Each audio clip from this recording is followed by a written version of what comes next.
across the UK, on DAB+, on your smart speaker, on your smart TV, and on your side. This is Talk.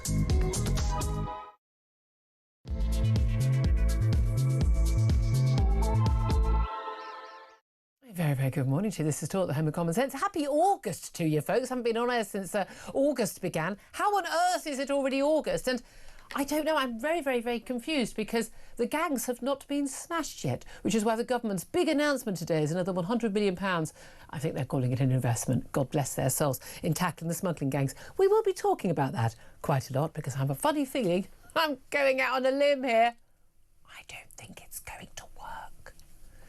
But don't tell Yvette Cooper because I don't want to ruin her Monday morning. She's just busy ruining everyone else's. Anyway, very big welcome to the show. I'm Julia Hartley-Brewer. This is Talk. We are the home of common sense. And whether you listen on DAB+ radio or on your smart speaker, watch on YouTube or on your connected device, it is fantastic to have your company. Don't forget, if you miss anything of the show, you can go to my YouTube page. We have very cunningly called it the Julia Hartley-Brewer Show. It does exactly what it says on the tin. And if you subscribe, you will never have to miss a thing. So coming up in this hour, we are going to be talking about the government vowing to push for a major new crackdown on people to smuggling gangs by investing, they say, £100 million in border security. The funding is said to support the pilot of the new one-in, one-out returns agreement between Britain and France. It's due to begin this Thursday. Good luck with that, everybody. Other efforts to crack down on small boat crossings continue. This comes, of course, as official figures show more than 25,000 people have arrived on small boats so far in 2025, up on last year in the same period. I know. We're all surprised, aren't we? Also, Keir Starmer has suffered a fresh backlash from Labour MPs and indeed anyone with any ounce of morality, conscience or sense over his decision to recognise a Palestinian state last week after Hamas, what a surprise, praised the move as one of the fruits of October the 7th. Labour MPs, families of hostages and campaigners against anti-Semitism have called on the Prime Minister to delay any recognition of Hamas of the Palestinian state. Oh, same thing, by the way, until Hamas has released all of the remaining hostages. And we'll be showing you some of those harrowing, absolutely harrowing videos of two of the hostages held in Gaza. I have to say, amazingly, neither of those emaciated figures made it onto the front pages of any newspapers. Isn't that strange? Plus, the Shadow Home Secretary Chris Philp has warned that Britain risks a repeat of the grooming gang scandal or last summer's riots if police do not share the ethnicity or immigration status of dangerous suspects. This after claims that police were basically not giving full information after it was alleged that two asylum seekers were involved in serious sexual crimes. Plus, the porn star Bonnie Blue. Yes, lots of men now pretending they've got no idea who she is to their wives right now. Good luck with that, chaps. She and Channel 4, indeed, are facing a backlash over her Channel 4 documentary, 1,000 Men and Me. It's about how she slept with more than 1,000 men in 12 hours, as companies have refused to run adverts alongside the programme. Oh, I wonder why. Anyway, we'll be talking about that and plenty more besides. Do get in touch. I want to hear from you in particular. But as you know, you are welcome to call in on any topic at all. But with the government announcing yet another major new crackdown on people smuggling gangs with a £100 million boost for border security. It's all part of the one-in, one-out deal. As we are facing all these protests outside asylum hotels, I want to know simply, what is your reaction? Give us a call on 0344 499 1000. You can text on 87222, or you can get in touch on X at Talk TV. Calls are charged at the national rate. Text costs one standard network rate message. You know all the rest of it. And I can't wait to get your calls on the air. Delighted to say, as always, on a Monday morning, I know you're always chuffed to hear from him as well. Commentator Sam Armstrong joins me. Morning to you. Good morning. It's terrifying to me that you are a voice of common sense and and morality, given the world we are living in. But you are. Well, it's a bleak day on August, and I think the weather suits the climate of politics. Yeah, watch out for the winds today. Up north. There we are. That's my weather warning. This is the thing. Could the BBC and everyone else, could they just limit it to, it's going to be windy, strap it down? Drop it down, you know, bring the trampoline in or whatever it is you have to do. I thought we were meant to be in the midst of global warming gone mad. This summer, that started promisingly, has just descended into what it always is, a good old-fashioned British summer. Well, good thing we did actually get a bit of a summer earlier, because I think we did about 4 seasons yesterday where I was, but there we are. I just alternated sunglasses and umbrella, sometimes both. Right, should we talk about... this is the thing. I've got to be honest with you, were I an asylum seeker, OK, for some basket case, godforsaken country like Afghanistan or Somalia or many of the other countries that people come from, I'm still thinking, even without all the benefits and the asylum hotels and everything, I would stay in France just for the weather over coming to Britain. But apparently not. They would much rather be in an asylum hotel, you know, somewhere in England instead. You know, choices that people make, apparently. But we've got this announcement from Yvette Cooper, the Home Secretary, of yet another border security boost. The government's having another major crackdown on people smuggling gangs. So we've got 100 million quid going on that. They've said they'd managed to get a load of dinghies that would have had, you know, 60 people on each of them. They'll just make some more dinghies and sell those. They're also clamping down, and I like this story actually, on universities using foreign students effectively to make a load of money, knowing these foreign students are going to pay them $9.5 grand in fees and then never actually turn up. They're actually going to claim asylum. Many actually foreign students, they come here, they do their course, they get their degree, and then about 5 minutes before their degree is over, turns out I need to claim asylum. I mean, these are completely bogus claims. They should be instantly thrown out of the country, no question at all, marched to the door. But at least the government is trying to crack down on that. I would like a better crackdown on that. I would simply say any foreign student who claims asylum at any point before, during or after their university education, that there is like a £100,000 fine for the university for each one, because that would focus their minds on only having people who they know are genuine.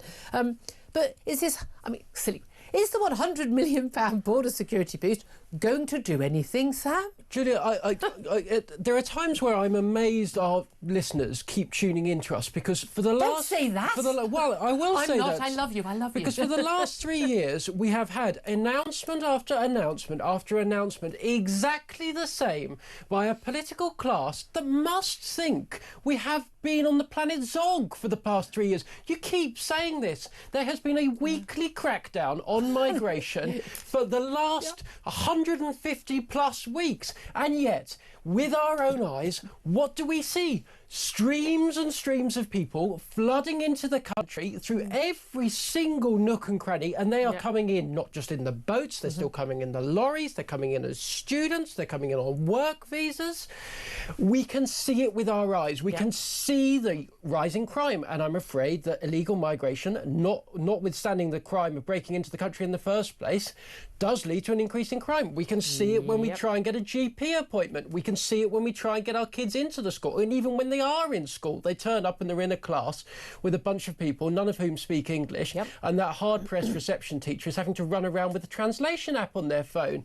We can see it everywhere, and yet they think that, oh yes, this time we'll send out Angela Eagle with a nasally voice, and she will announce £100 million for new tactic. It is... Don't know what that accent was, but well done. A load of absolute... But the key thing here is that no one thinks that anyone in the Labour Party, Yvette Cooper, Angela Eagle, Keir Starmer, anyone in this government actually thinks cracking down on this is something they should do. They're doing it, or pretending to do it, or going through the motions of pretending to do it, because they know that other people are cross about it. They're looking at the polls, they're looking at the focus groups, and they've realised even some of their Labour voters, particularly in lots of those seats they scraped into the last election, which they're very likely to lose to Reform, that they're playing along. They don't actually think that mass uncontrolled legal immigration is a problem, and they don't actually think that mass uncontrolled illegal immigration is a problem. They don't really think it's a problem, which is why we have such difficulty. And again, most of the last Tory government didn't either. You know that, and I know that. Paid lip service to it. But here's the thing: if you don't do anything, look, this is like you know, if your other half is having an affair, saying, I really don't want to have it, I'm really sorry, I shouldn't have done it. Well, the proof is in the pudding. Don't have an affair. I mean, it's really easy to not. I mean, I have a funny feeling that if you or I, and frankly most of our audience, if we were in charge, we would be able to stop those boats. It's the willingness and to use the ability. We have the ability to stop people coming to this country. We have the ability to get rid of them. We choose not to do it. We choose not to change the law, make the law. They're able to change the law like that when they want to, and they choose not to do it, which means they don't really think it's a problem. And they do think that people who see the problem, talk about the problem, are far-right bigots. They think Reform are, they think people like Robert Jenrick and the Tories are, they certainly think you and I are, without a doubt, and they certainly think the people who are protesting outside asylum hotels are. We saw more protests outside the Britannia Hotel. The Barbican, again, it's now spreading across the country. I discovered last week, as I mentioned on the show, that a local hotel near me is now an asylum hotel, and I'm sort of gathering information on that, and I'll report on that when I've got more information. We have like trouble outside hotels, and we're told, peaceful protests like the Britannia Hotel in Barbican. I mean, this is a posh part of town. I mean, this is zone 1 posh part of. I mean, I don't like the Barbican area much, but you're not talking in the sticks. And people they're having protests, and we've seen these protests at Canary Wharf as well, where they have people. It's largely women and children. They're doing protests, and then some idiots turn up. Yep. Now, often the trouble is actually when the counter protesters turn up, they bust in. Everyone saying, "We love having refugees here. We don't even live here. It's not even your opinion." But often the violence, such as there is any, or difficulties with the police, is often from the clashes after those people turn up to basically try and cause trouble at a peaceful protest by mothers and children. Politics is, at the end of the day, about choices, and this government had a choice. It could either stop the literal pillaging of our country by an invading hordes that are arriving day by day, or it could do something different. And this is what it's decided to do. It has decided to find everybody that thinks that this is a problem, everybody that is concerned about the waiting lists, that is concerned about the crime, and it has decided to go after them instead. It has decided that if you choose to speak out on social media, your content will be blocked. Yep. If you stray out of the line too far, you'll be locked up for 31 months, like Lucy Connolly, former Conservative councillor. If you're a local mum and you decide to go and protest outside a hotel wearing pink, groups of mums, that the Metropolitan Police Service are going to turn up, they are going to push you out of the road, and then they're going to slap an order on you that says, if you turn up here again in the next month, we will arrest you on site. Where were those arrests? Where were those arrests when hordes of people marched through London every week, intimidating and persecuting British Jews? Yep. They were nothing to be seen. The police have all of a sudden discovered they've got powers. Yep. This is a government that was elected on the slimmest of popular votes. 32% of the vote, just 20% of the British public voted for them at the last election. And since they have been in office, they have been clamping down very deliberately, in my opinion, on any form of dissent that has caused... Social media, on the streets. Social media, the streets. If you're in a workplace, you're going to get sacked if you speak out about it. Everybody that's listening to this show knows that they have had to self-censor themselves because they know, and they have been told an unfailing, unequivocal message right from the top that if you speak out, we're coming after you. It is, in my opinion, a tantamount to a kind of dictatorial coup d'etat. And I apologise for putting it that highly, but I really think it is. If you are elected on a slim majority, basically because your opposition is splintered under our first past the post system, and when you get in, you clamp down on dissent, you do things to change the way people vote, votes for 16-year-olds, a number of things that Labour are doing to make it easier for themselves to get more vote. No doubt will make it easier for overseas people to vote at the next election. This is a government that has a plan, and that plan is to shut us up and to do whatever it takes to keep themselves there for as long as they can grip onto the wheels of power. I think that may be their plan, and good luck with that plan. I don't think it's going to work. I think it's going to fall, flat on their face. But as you say, it's very dangerous. It's very sinister. By the way, I was saying the Britannia Hotel, Barbican. There's no Britannia is the one in Canary Wharf. Apologies. There are so many of them. It's easy to get confused. But this is the thing. One of the things they want people not to talk about is the criminal link with migrants. And Robert Jenrick, the Shadow Justice Secretary, has been very clear. He says, the figures that he has seen, bearing in mind he's a former Home Office minister, Labour, okay, and he's the Shadow Justice Secretary, that 40% of crimes committed in the London area are committed by people of foreign nationality. Not all asylums, but of foreign nationality, but they do not make up anything like 40% of the population of London. They are overrepresented. But we also got a massive issue over that. I mean, two cases just in the last week or so, where we've got as a 12-year-old girl allegedly raped. And two Afghan asylum seekers have been charged in relation to the rape of the 12-year-old girl in Nuneaton. And now there's a big concern about inflaming community tensions. Yeah, do you think, and we're talking about, again, the two people who have been arrested are asylum seekers. Now, they're entitled, as everyone it should be, in a proper democratic just-based society, to the rule of law and to innocence until proven guilty. But these are active charges. We need to be careful. However, you can understand why people will be worried. And there's also a Sudanese asylum seeker who has also been arrested, living in a 3-star asylum hotel paid for by the government. According to the arrest, he's alleged that he attempted to kidnap a 10-year-old girl while she was with her father. Now, I'm sorry, there is something going on. These stories don't come from nowhere, and we don't know in these specific cases what's actually going to happen as a result.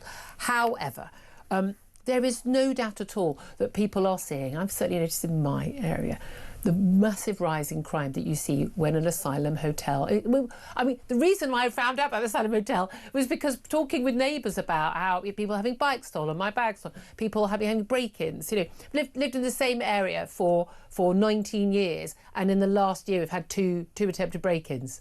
But I've never had one before. I mean, people start talking about this stuff. People notice it. We're not stupid. I don't know if they're linked, but I'd like someone to investigate whether they are linked. Here's the thing. If the only way you can keep a lid on community tensions, if the only way you can keep people calm from going out onto the streets is to conduct a massive national conspiracy of silence in which details are hidden from the public on an industrial scale, then this country has already fallen. It is over. Look, we need, as a country, to be in a situation in which we can have a discussion about what is going on in our society broadly. That is the way that we have existed for hundreds and hundreds and hundreds of years. And it is only now that we have reached the stage as a society in which the truth, knowledge, basic data is not just for some reason kept quiet. It is considered by the authorities to be dangerous. It is considered dangerous for you, for me, for anybody listening to this, to know the truth about what is happening on their own streets. If that doesn't tell you everything you need to know, then nothing ever will. I can tell you, a few years ago, I was making a point on air about the increased criminality in all the countries, particularly in sex crimes, violent sex crimes against women in countries which had mass uncontrolled legal immigration. And I got an Ofcom complaint. And Ofcom said, we'll give you a chance. We'll give you a chance to have a look at, to answer this. And of course, I just responded with, no mainstream media at the time was covering any of this, but I got the official stats for, Sweden, Germany, France, Italy, Denmark, no, not Denmark, because they've been relatively sane on this, Austria. But I just got the official stats. And made sure that any report I found was absolutely based on official stats, and just responded with all of that. And it's like, and it quickly went away. It's like, sorry, well, Ofcom, you could have Googled the stats yourself, but the assumption that if someone says that, you must be lying. No. The statistics in other countries are there. And again, Denmark actually interesting, is one of the first countries to actually say, well, let's actually publish the nationality or the immigration status of the people who, and let's know. Because here's the thing, again, it's like economic benefits. If immigration is such a great benefit to us economically and diversity and justice-wise and everything, show us the stats that prove it. And if you can't show us the stats, and there are loads of stats showing the exact opposite, unless we are choosy about who comes here, people who want to make a life here, work hard, contribute, have skills that we need, want to integrate and assimilate. Welcome, thank you very much indeed. Come and be part of our community. That's fine, but that's not where we are with, I would say now, the majority of people coming to this country. And it just seems to me to be, if you are scared of facts, look, it's the same as the trans debate. You can't talk about, it's the same as the climate net zero debate, shut down debate, do not allow dissent. Immigration for years, do not allow anyone to question it. And whenever someone tries to shut down debate, that's how you know that they don't have the facts on their side, because no one who's got the facts on their side is scared of a debate. And you're right to be saying that this has been going on for years, and people in this country have tried concern, they have tried consternation, they have tried disappointment, they've tried writing to their MPs. They've tried voting. They've tried voting again and again and again for political parties that promise the world and deliver nothing. And then for Angela Eagle, I'm sorry to go back to that dreadful woman, to go on the television this morning and to have the audacity to say that anger doesn't get you anywhere. Well, I'm sorry, Mrs. Eagle, but the people of this country have tried just about everything else. They have tried again and again to use every lever available to them, and you and everybody like you has done nothing. So yes, they are angry, but that is more than legitimate justified. At this point. Anger, but again, I've the same thing. We're also told don't look back in anger when people blow up our children at pop concerts, because that's how anger is a very legitimate and real human emotion, and there are times when it is absolutely appropriate, and I would say now it is. But need to keep within the law. Need to keep peaceful. Don't give them ammunition. We're on the right side. They're on the wrong side. Don't give them ammunition. That's what I say. Look, I've got so much I want to talk about. I really, really, really want to get to Keir Starmer and basically, telling Hamas, well done on October the 7th. Now you might get your Palestinian state, and those horrific videos of incredibly emaciated hostages. And also, we're going to bring 300 children and their families from Gaza to be treated on the NHS, because there is, I can tell you categorically right now, not a single child in this country waiting for any health treatment whatsoever. Not one child in this country is waiting for health treatment on the NHS. Of course they sodding well are. I wouldn't let a single one of those kids in. Not one. I'm really sorry. We'll pay for them to go to Qatar. Off you go to Qatar. They're happy to fund Hamas. They've got wonderful hospitals, probably rather better than ours. Qatar can treat them. Not a single one of those children, not a single one of their families should be brought to this country, because I'm telling you right now, not a single one of them will ever go home.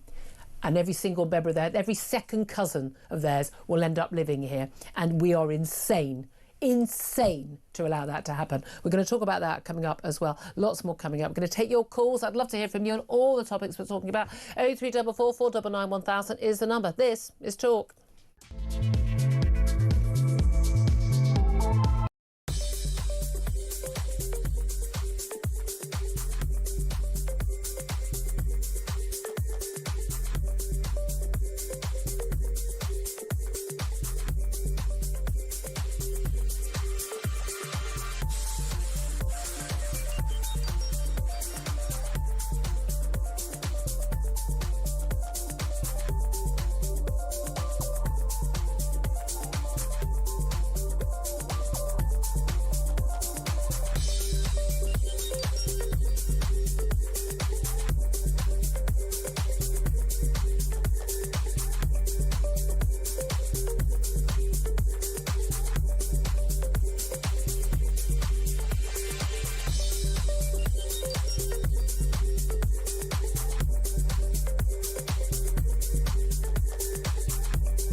People are sent in from the left, from Stand Up to Racism, from Antifa, with their masks to agitate people. The migrants have been throwing things out of windows or laughing at people. We had it in Portsmouth just several weeks ago where there was, I think, 3 arrests.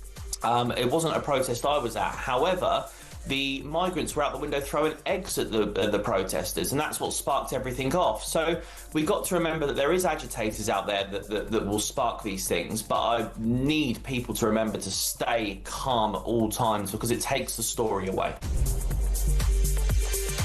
Across the UK, on DAB+, on your smart speaker, on your smart TV, and on your side. This is Talk. This is indeed Talk, the Home of Common Sense. Coming up to 10:28, I'm Julia Hartley-Brewer. Sam Armstrong's still here. Let's get straight to the calls and the texts and tweets coming in, particularly about the government announcing yet another major new crackdown on people smuggling gangs. £100 million boost for border security. I mean, I don't think it's new money even. It's just money the Home Office has got, but they're going to spend it on border security.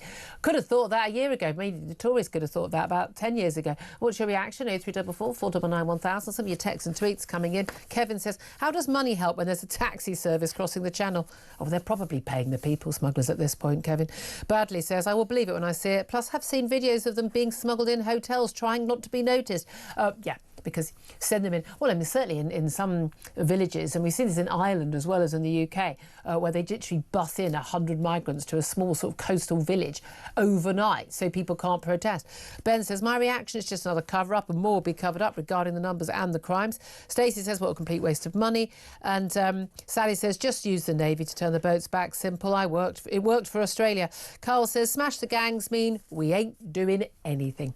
Let's go to Herbie, who's on the line in Harrow. Good morning to you, Herbie. How are you? Very well, Julie. How are you today? Very well, thank Julia, you. If we can't see what's happening, the amount of people coming over, no matter whether it's by boat, lorry or whatever, it's an invasion, and they are going to become the majority, and we're going to become the minority, and it will be takeover time. Can't people see this? Well, look, I mean, in terms of, we're talking tens of thousands of illegal migrants, Exactly. but we are also talking about hundreds and hundreds of thousands legal migrants, but from countries, some of which do not share our values and belief in law, equality and things like that. We have an issue. And anyone saying these things is told, well, you know, you're a terrible human being for even thinking it. Well, sorry, that's not true, because what's happening is their culture is not our culture. They're trying to take their culture into our way of life, which isn't working. They're going to change our way of life completely because they'll be the majority. Once you become the minority, you've got a problem.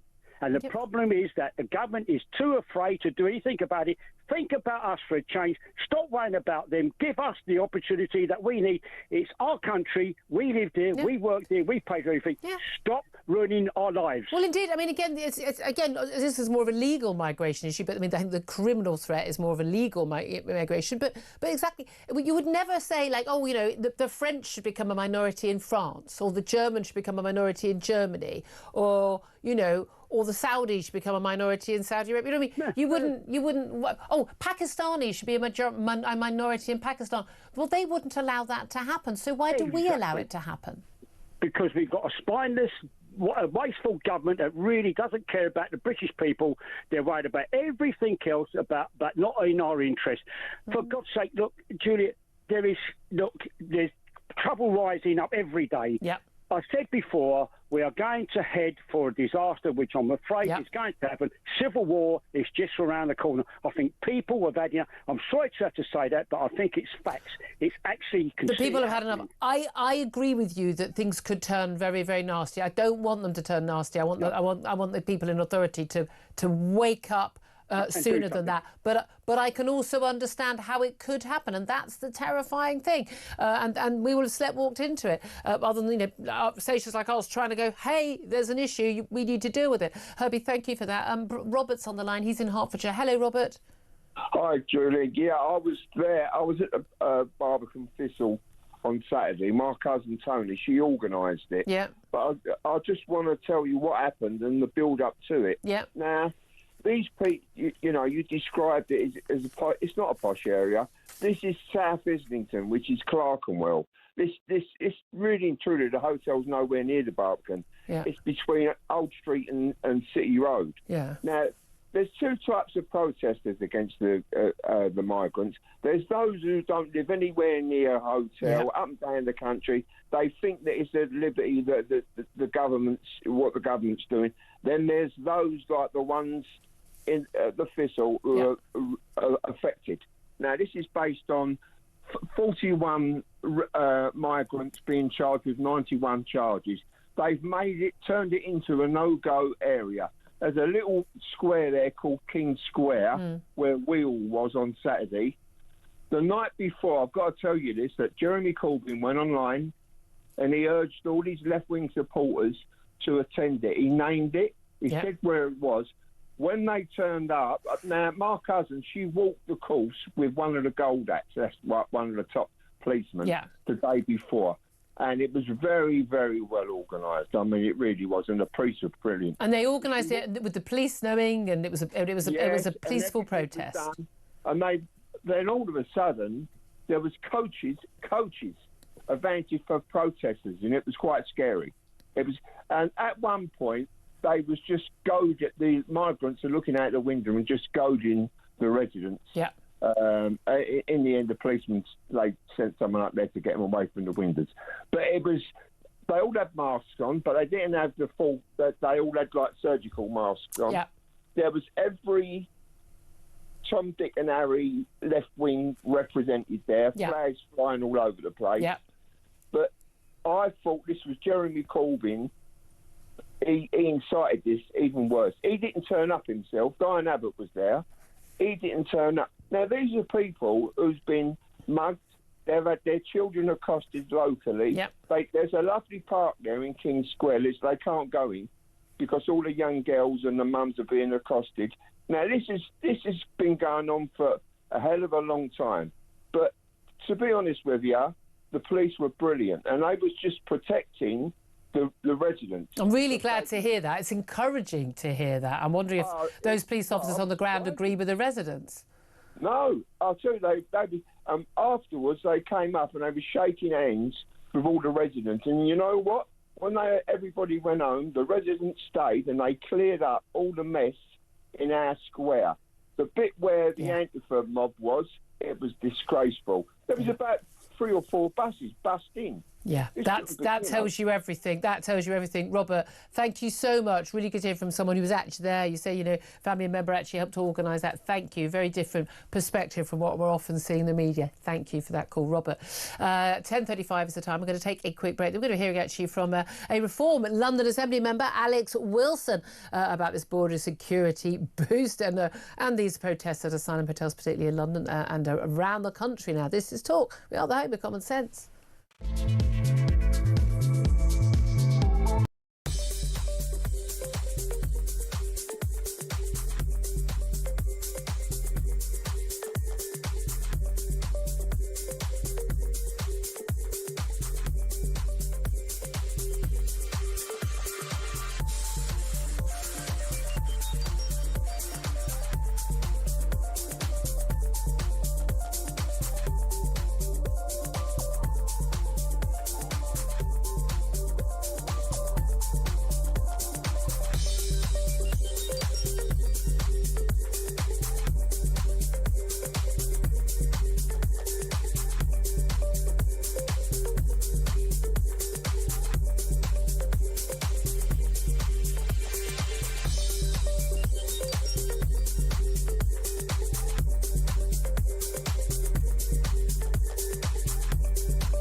across the UK.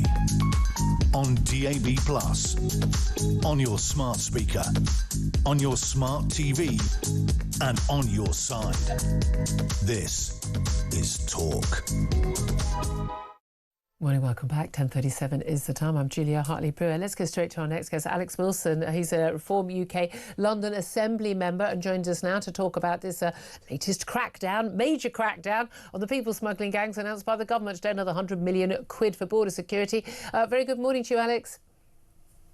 Good morning, Julia. Is it going to work, this one? I think this is this week's. There's been one virtually every week for, I don't know, years. Is this one going to be the one that works? I sincerely doubt it. So, yes, £100 million. That's, of course, on top of the over £500 million that we've given to the French to encourage them to take some action, which I think the only time they did was when BBC film crew were watching them. The rest of the time... They put their jettains down briefly, slashed one dinghy, and then went back to lunch. Back to and back to normal and back to normal levels of complete inactivity. So, no, this isn't going to help at all. It's a gimmick. I think, if we're going to get on top of this problem, which we know is a huge problem, I think we need to declare some sort of national emergency over it, because the numbers coming across and then the impact that's having, and we'll probably talk about the hotels and the protests shortly. To stop it, you have to address the pull factors. Fundamentally, Keir Starmer can talk about smashing the gangs all he likes, but all he's doing is smashing the records. We've had, over 25,000 boat crossings already this year. It's a record for this point in the year by some way. And it's because of the pull factors. Because people come here, they cross illegally, and they are then put up in these hotels. They are given free NHS healthcare, dentistry, board and lodgings, mobile all of that. Phone. Nice, Mobile, cheap, cheap cinema tickets, you name every single thing. When this is it, again, you're never going to get rid of the smuggling gangs. There's too much money involved. And we know a lot of the time, they're actually, the immigrants, they come here, they know they can work. On the black market, they deliver Uber Eats and all of that, or they'll find something in a kitchen somewhere. And the organised criminals, they kind of pay back their journey to the criminals that way. They're kind of sort of almost enslaved, but willing, because they have chosen to do that at the end of the day, coming from a perfectly safe country in France where they're living in makeshift camps in tents. So of course life here is better. Unless we're going to do that, unless we're going to get them out, not just out of hotels, but out of any sort of, accommodation among the rest of us where they can walk freely and do whatever they want freely, whether that is working illegally or committing crimes or just being, fake asylum seekers, because most of these people are economic migrants. You know that, I know that, everyone knows that who's paying attention. We're not going to stop those pull factors. What would have to be done? What would Reform do if Reform did win the next election, assuming we've still got a country left to have an election in? What would Reform do? Well, the first thing you have to do is make it absolutely clear that anybody who crosses illegally is not going to be allowed to stay. And so the processing needs to be much quicker. But following processing, deporting needs to be much, much quicker. And if your first act on entering this country is to break the law by coming in illegally, then what does it say about how you're going to treat this country if you're allowed to stay? It's out of control. It's the pull factors, as we've said, and because they know that once they get here, the chances of actually being removed are so minuscule that it's absolutely worth taking that risk to come across. But hold on a minute. Unless you build massive detainment camps and you literally intern them, and there'll be, there's 100,000 plus who are still here. Now, Labour say they are making much more inroads into actually processing these people. But I'm telling you what they're doing. They're processing them and then saying you can stay. And they're allowing, we have a far higher rate of acceptance. Lots of people who've been turned down in 5 different European countries will get here and then be able to stay. We let them stay, and then, of course, they're off the official asylum books. We're just paying for their accommodation and their benefits for the rest of our lives, but it doesn't show up as a thing. Then the burden falls onto the relevant local authority. And, of course, local authority budgets are massively overstretched as well. No, it's all paid for by us. It's all paid for by working Brits. Exactly. There's no such thing as government money. There's no such thing as council money. It's all taxpayers' money, and one way or other, we're picking up tabs. So what we have to do to get a grip of this is to reduce the numbers coming in, and to reduce the numbers coming in, we need to reduce the incentive. The gangs will operate, whatever. We've seen that with how the police have approached drugs and other sort of organised crime over the years. Where there is demand for a product or a service, and in this case the people smuggling is a service, then there will always be supply to meet that. Yeah. And the way to deal with that is to tackle the pull factors, tackle the demand, stop the incentives for coming. Okay. We know certainly there is a lot of anger growing about not just illegal migrants coming to this country, not just the cost of them being in asylum hotels, but the impact on local communities. We've had a number of allegations of crimes. We've had a Sudanese asylum seeker living in a 3-star hotel who's been arrested on charges of attempting to kidnap a 10-year-old girl. We've got 2 men charged, actually already charged by the police, again, still innocent until proven guilty, but over an alleged rape of a 12-year-old girl. People are getting more and more aware of the criminality aspect of these people who are coming, and there have been plenty of proven cases where they've gone through to the courts of people who've come to this country, again, the vast majority from Afghanistan, from other countries which are, where have a very different attitude towards women and girls than we have here. And we are seeing the criminality on the streets. Young women and girls are being the most affected, but just general levels of criminality, illegal working, you name it. What do you make of the protests at various hotels? It started, we became, I think, media aware of it at the Bell Hotel in Epping in Essex. We've been talking today already about there's the Britannia Hotel in Canary Wharf. There's the Barbican Thistle in Barbican, London. I mean, many different protests. Often, the pro-asylum, pro-refugee protesters turning up, being bussed in. What do you make of those protests? Well, the 3 highest profile cases that we've heard about and been talked about in the media, where there have been these hotel residents, for want of a better word, that have been involved and accused of or charged with really quite horrific sexual offences. The Epping, which, as you rightly say, kind of triggered the whole media and public awareness of the hotels and the protests associated with that. So Epping, the case in Warwickshire, which you mentioned, and the case in Stockport with the attempted kidnap of a 10-year-old girl. These are horrifying cases, but these are only the ones that we know about and the ones that are talked about. What we need to have a much clearer understanding of other cases that are going on, because there seems to be a pattern building up here, and it's no wonder that people are getting scared, getting worried, and getting angry, and wanting to stand up and say, well, hang on, we need to protect our own kids from this. And that's why people are protesting. The vast majority of people that are taking part in these protests are local residents who are concerned about the impact on safety for their communities. And yes, there may be some unsavoury characters that turn up. Far more of those are coming from the far left and deliberately goading some of these local residents, and that's where the clashes are happening by and large. But fundamentally, and again, the people turning up in masks are usually the people who aren't up to any good. Absolutely. I'm generally not keen on face coverings in all sorts of areas, and certainly in protests. If you're turning up tooled up, masked up to take part in a protest and goad local residents who are just trying to stand up for their community, they're the problem, not the locals who are just wanting this to be sorted out. Do you have any trust and faith in the police? Caller, we said Robert, the Barbican Thistle on Saturday, he says the police are actually really fair and really good, but we've got lots of allegations of 2-tier policing, 2-tier justice. We have to be able to have faith in the police. The police are there to operate policing by consent. They need the trust of ordinary, hard-working, law-abiding folks to do it. But the way that some of these protests, and not just these protests, the way, for example, the Palestinian protests have been policed over the last 2 or 3 years, leaves a lot to be desired. We need the police to be able to act without fear or favour, treat everybody the same.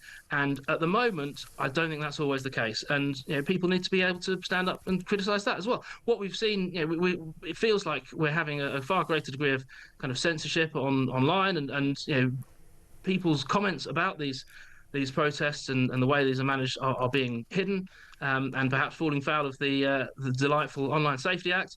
And we're not living in a situation where we have genuine free speech and genuine without fear or favour policing. Absolutely. Someone's got to stand up for it. I'll tell you what, who's definitely thinks she's got freedom of speech, and that's Jess Phillips. She's the Women and Girls sort of Safeguarding Minister at the Home Office. She has sort of added to the insult and injury of the Science Technology Secretary Peter Kyle last week in an interview on Sky, talking about how defending the Online Safety Act, how when Nigel Farage said that if Reform get elected, Reform will scrap it in entirety, and he'd said, look, he's basically he's on the side side of the likes of Jimmy Savile, and prolific paedophile abusers like him would have been using the internet if it had been something in their day. Well, Jess Phillips has doubled down on that, and she said that Nigel Farage, your party leader, would enable modern-day Jimmy Saviles by scrapping the Online Safety Act. What do you say to that?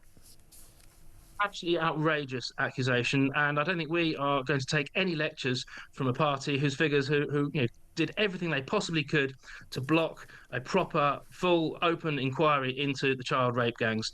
They are not in the position to moralise over this. Absolutely not. But the Online Safety Act, I think, probably started with the best of intentions, about protecting children from harm, whether it be through access to hardcore porn or suicide websites and all that kind of stuff, but fundamentally it's not working. Those who are tech savvy enough will find a way around through VPNs and that sort of thing. Those who are not are now being put at extreme risk of putting your personal details into a website that you may not know if it's legitimate or not, and there's a huge potential risk for privacy and data loss and that kind of things. And also the censorship. We're seeing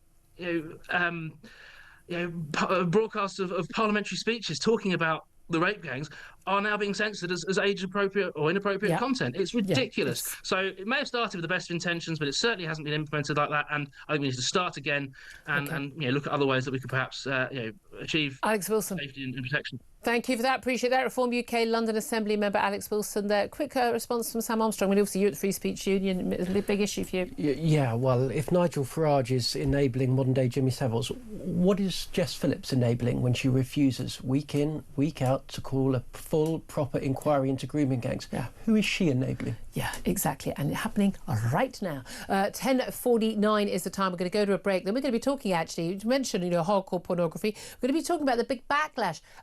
I think a good thing, backlash over Channel 4's documentary about Bonnie Blue. And if you're sitting there pretending you don't know what she is and what she did, no one believes you. That's up next. This is Talk, the Home of Common Sense.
When you reflect upon this, the main question to ask is, do protests actually work? And the answer is yes. So I would take the key example of the suffragettes movement, for example, early 1900s, which started off as small-scale protests and led to great change for women and women's rights.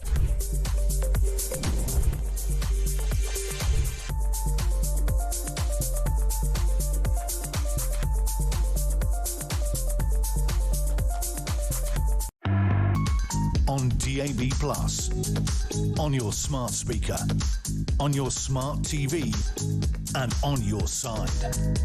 This is Talk. This is Talk, the Home of Common Sense with me, Julia Hartley-Brewer. 10:52 is the time. Let's talk now about Bonnie Blue. No, I didn't think I'd be doing that, but she's a, what would they say, porn actress? I think we should use the word, I think we should use the word prostitute and be a bit more honest about what it is. But Channel 4 have seen advertisers ditch them over their documentary about Bonnie Blue. She is a, quote, performer, and the title of the documentary came out last Tuesday. It was 1,000 Men and Me, the Bonnie Blue story. And basically it tells the story of how she, you know, in her OnlyFans account, basically had sex with 1,000 men in one day. Lovely. Not surprisingly, a lot of advertisers said when it went online, we'd rather not be associated with that. Isn't that a good thing? Advertisers actually understanding that's perhaps not a good thing to be associated with? Well, let's talk about this with Jo Bartosz. She's assistant editor at The Critic. She's also the co-author of the utterly brilliant and terrifying new book, which I've already had an advanced reading of, called Pornography, that is out in October. A very good morning to you, Jo.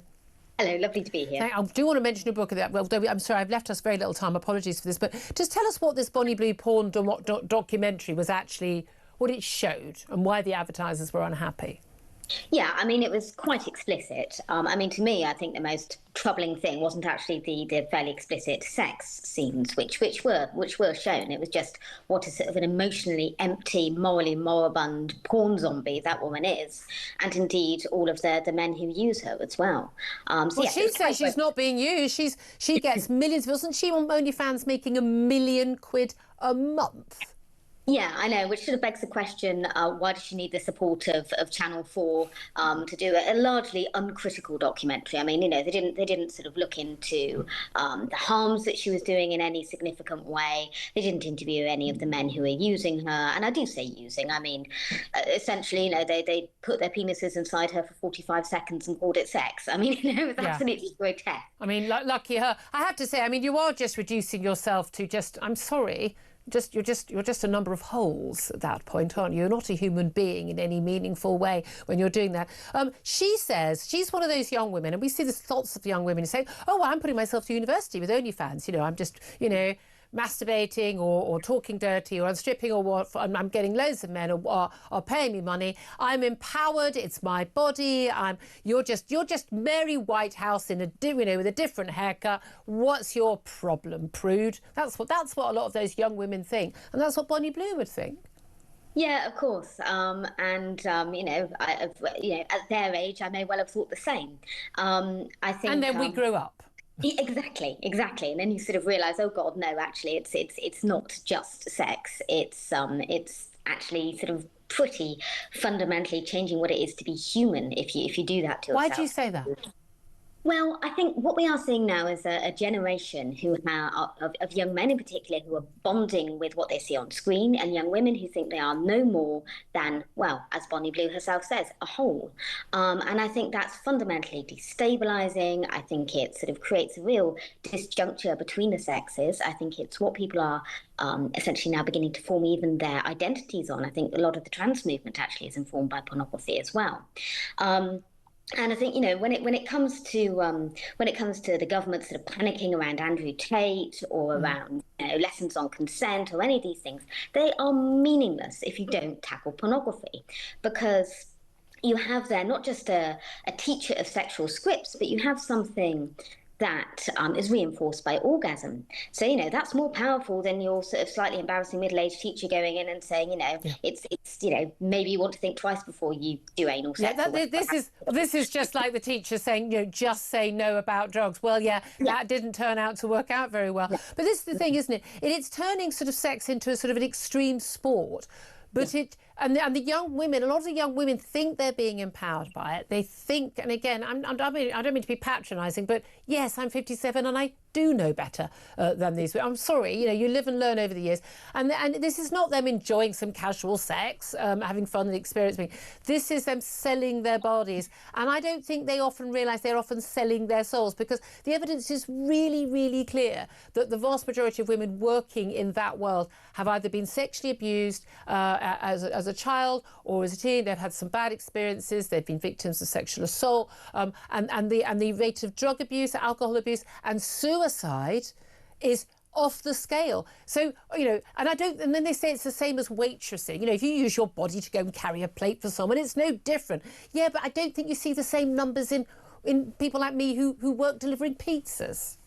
No, I mean, the rate of PTSD is around about 70%, and that's comparable with combat veterans when it comes to the sex industry more widely. And we know that those who are drawn into it, will indeed be some girls like those who are groomed in Rotherham. It's, it's girls who have been damaged, it's girls who have been hurt who are doing this. And I think you get the odd exception like Bonnie Blue, who I think, frankly, is probably a bit of a sociopath, who, make it look as if it's okay. And the damage that she is doing by sort of pushing this model whereby girls are products and boys are consumers is quite grotesque, and we need to take action. So I'm really pleased that that companies have pulled out. Yeah, exactly. And again, it's people power. It's an awful lot of families, it's parents, it's mums saying, look, I don't want to use a product that wants to associate itself with this. We've seen money being used against advertising on radio or television stations. We've seen it being used on various products. This is to a certain extent people power working, isn't it? That they don't want to be associated with something that most people won't think is a good thing.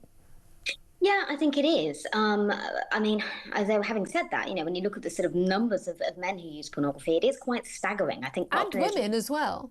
Oh yes, but they use it in very different ways. So, if you dig into the detail, yes, a lot of women use it as well, but men are far more likely to use it on a regular basis and for a long period. And I just want to say, your book, I was reading your book as a preview, and when the book is coming out, I want you and your co-author Rob Jessel to come on the show and have a really long conversation. I read your book. I had a knot in my stomach the entire time. The book is called Pornography, and it's about how pornography is changing our brains and is altering our society, altering our relationships. And if we don't pay attention and do something, we are in really serious danger. I think most parents have not a clue what their teenage sons and daughters are seeing and what they are expected to do when they are with a sexual partner. I think most people are completely blissfully ignorant, and that can't happen. We need them to know. Yes, we do. Yeah, absolutely. And as I say, that's why I get so frustrated about the fuss around consent lessons, as if that's some sort of sticking plaster to what fundamental rupture of society. Yeah. And everyone's a bit uncomfortable about saying things about it, but you need to talk to your children. I always say to everyone, go on Google, put the word porn, you probably can't unless you've got a VPN now, and then look at the first things and look at the first page. And when you see what comes up, call me, because you will be absolutely shocked. And by the way, put in a pre-order for Joe's new book, Pornography, out in October. It's absolutely brilliant. Thank you so much, Joe. Appreciate that. I'm going to talk about that with Sam Armstrong up next. Love to hear your calls. This is Talk.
across the UK, on DAB+, on your smart speaker, on your smart TV, and on your side.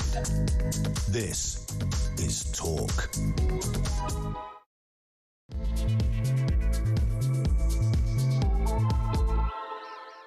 Very, very, very good morning. Welcome back to the show. Very much appreciate you joining me. Let's tell you what we're going to be talking about today, whether you're listening on DAB Plus radio or on your smart speaker, watching on YouTube or your connected device. It's fabulous to have your company. I'm Julia Hartley-Brewer. He's Sam Armstrong, who's a commentator, and he's joining us throughout the show. And very lively he is too, as indeed you are on the calls as well. Can't wait to get more of your calls on air.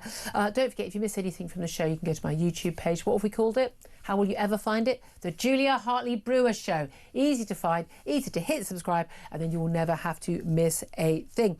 We're going to be talking about, by the way, the government vowing to push for a major new crackdown on people smuggling gangs. £100 million more of your and my hard-earned money spent on border security, and this is supporting, we're told, the pilot of the new one-in, one-out returns agreement between Britain and France. Remember, 50 in, 50 out. That's the beginning. They're planning to do it later. We're just going to end up with far more people in the long run, but there we are.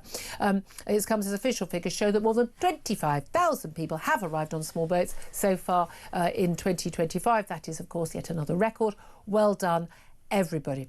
Also going to be talking about Keir Starmer suffering a fresh backlash from anyone sane and with half a conscience over his decision to recognise a Palestinian state last week. This after Hamas leaders praised the move in something that would surprise no one as, quote, one of the fruits of October the 7th. Yes, exactly. Families of hostages, Labour MPs and campaigners against anti-Semitism have called on the PM to delay recognition of a Palestinian state until Hamas has released all of the remaining hostages, thought to be some 22 still alive. We saw those horrific videos of two emaciated hostages from Gaza at the weekend, which bizarrely didn't make it onto the front page. You know, wrong nationality, eh? Wrong religion, I'm guessing, too. Plus, a prison officer has been sacked after refusing to refer to male-born transgender inmates, i.e. men pretending to be women, as she or her. Army veteran David Shockak told a safeguarding workshop, in part of his training, that he wouldn't be comfortable using a trans inmate's preferred gender pronouns and said he would use the correct ones. He also said he was happy to use plurals, like he would just say they and them. But no, that wasn't good enough. And he has been sacked. We'll be talking about that with Sam Armstrong, part of the Free Speech Union. Plus, government records extraordinarily. We're going to be talking later in the show that asbestos has killed 9 times more military veterans than there were British victims of the Taliban. Absolutely extraordinary stuff. Oh, yes, and new analysis shows that Labour's flight tax on airlines, which is, of course, for net zero, is going to add more than £50 to the cost of a family holiday within a decade, as if holidays aren't already more expensive. Anyway, all of that is coming up. I want to hear from you on anything we are talking about, but in particular about this latest major new crackdown on people smuggling gangs. So they want £100 million boost for border security. What is your reaction to that, particularly in the wake of these protests we've seen outside various different hotels around the country? I mean, 2 in London over the weekend.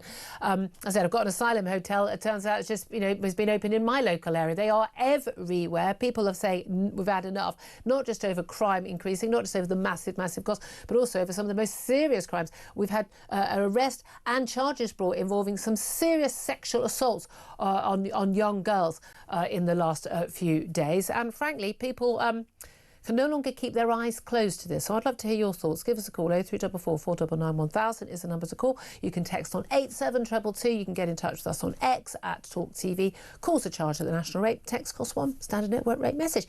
Sam Armstrong can talk for free. He's here already.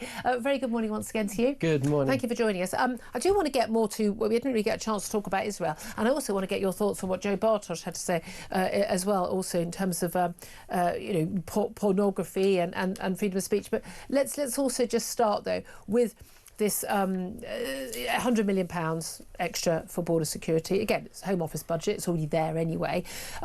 They're not able to stop the boats. We've seen 25,000 more people arrive in the just over the first half of this year. We're looking for another record year. This is after they stopped the boats under Rishi Sunak and smashed the gangs under Keir Starmer. Clearly not working. As we spoke to a representative of Reform a little bit earlier, the point is you need to stop the pull factor. The pull factor is you're no longer going to be in a campsite in Calais in France being harassed by the French police unless or until you get on a dinghy, at which point they're saying bye-bye, adios, have a lovely time. You're going to get a 3-4 star hotel, you're going to get your food paid for, you can get a job on the black market working as a delivery rider, and you're probably never ever going to be deported. Until that changes, we're never going to stop these people coming. Yeah, it's another 100 million quid on top of the 500 million quid, just another bung to the French to keep sending us the worst of the worst, all the people that they don't want, send them right over here. We've got a hotel room with their name on it ready. And look, the thing that I find most galling about this is the fact that in the Home Office, you could go into the Home Office now, you could go into the press office in that department, that the body there that is designed to tell us everything's going well, and they have a calendar, they call it a grid, and in there, every Monday for the next 6 months is a plan of all of these stupid announcements that they're going to make. And this'll fool them this time. One of these clowns, Angela Eagle or Yvette Cooper, who frankly, as Dominic Cummings basically says, are just puppets. They're just puppets. They send them out and they will announce, oh, this week we're banning mobile phones from, operating in wherever. This week we're making it a criminal offence to do this. It's already a crime. You're just not dealing with it. And, one of the reasons not dealing with it is there simply aren't enough prison spaces to arrest everybody that breaks into this country illegally. You're certainly not going to deport them back.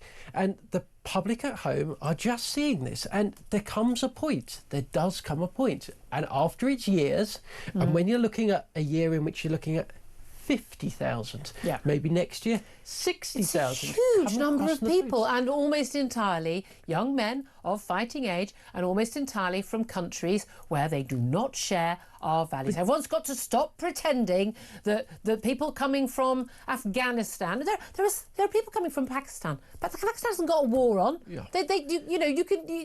not being persecuted in Pakistan. These people are fleeing torture and war. Sudan, Somalia, which is why, of course, they leave the women and children at home to suffer it. But actually, just to make another point, it's actually really unfair to a lot of migrants that do come to this country, do contribute.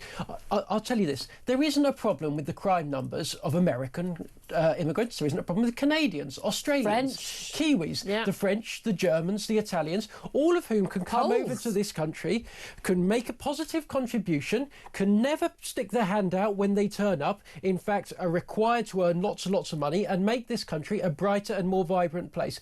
We know the kinds of people we are talking about. We know, as Kemi Badenoch has said in the past, that not all cultures are equal.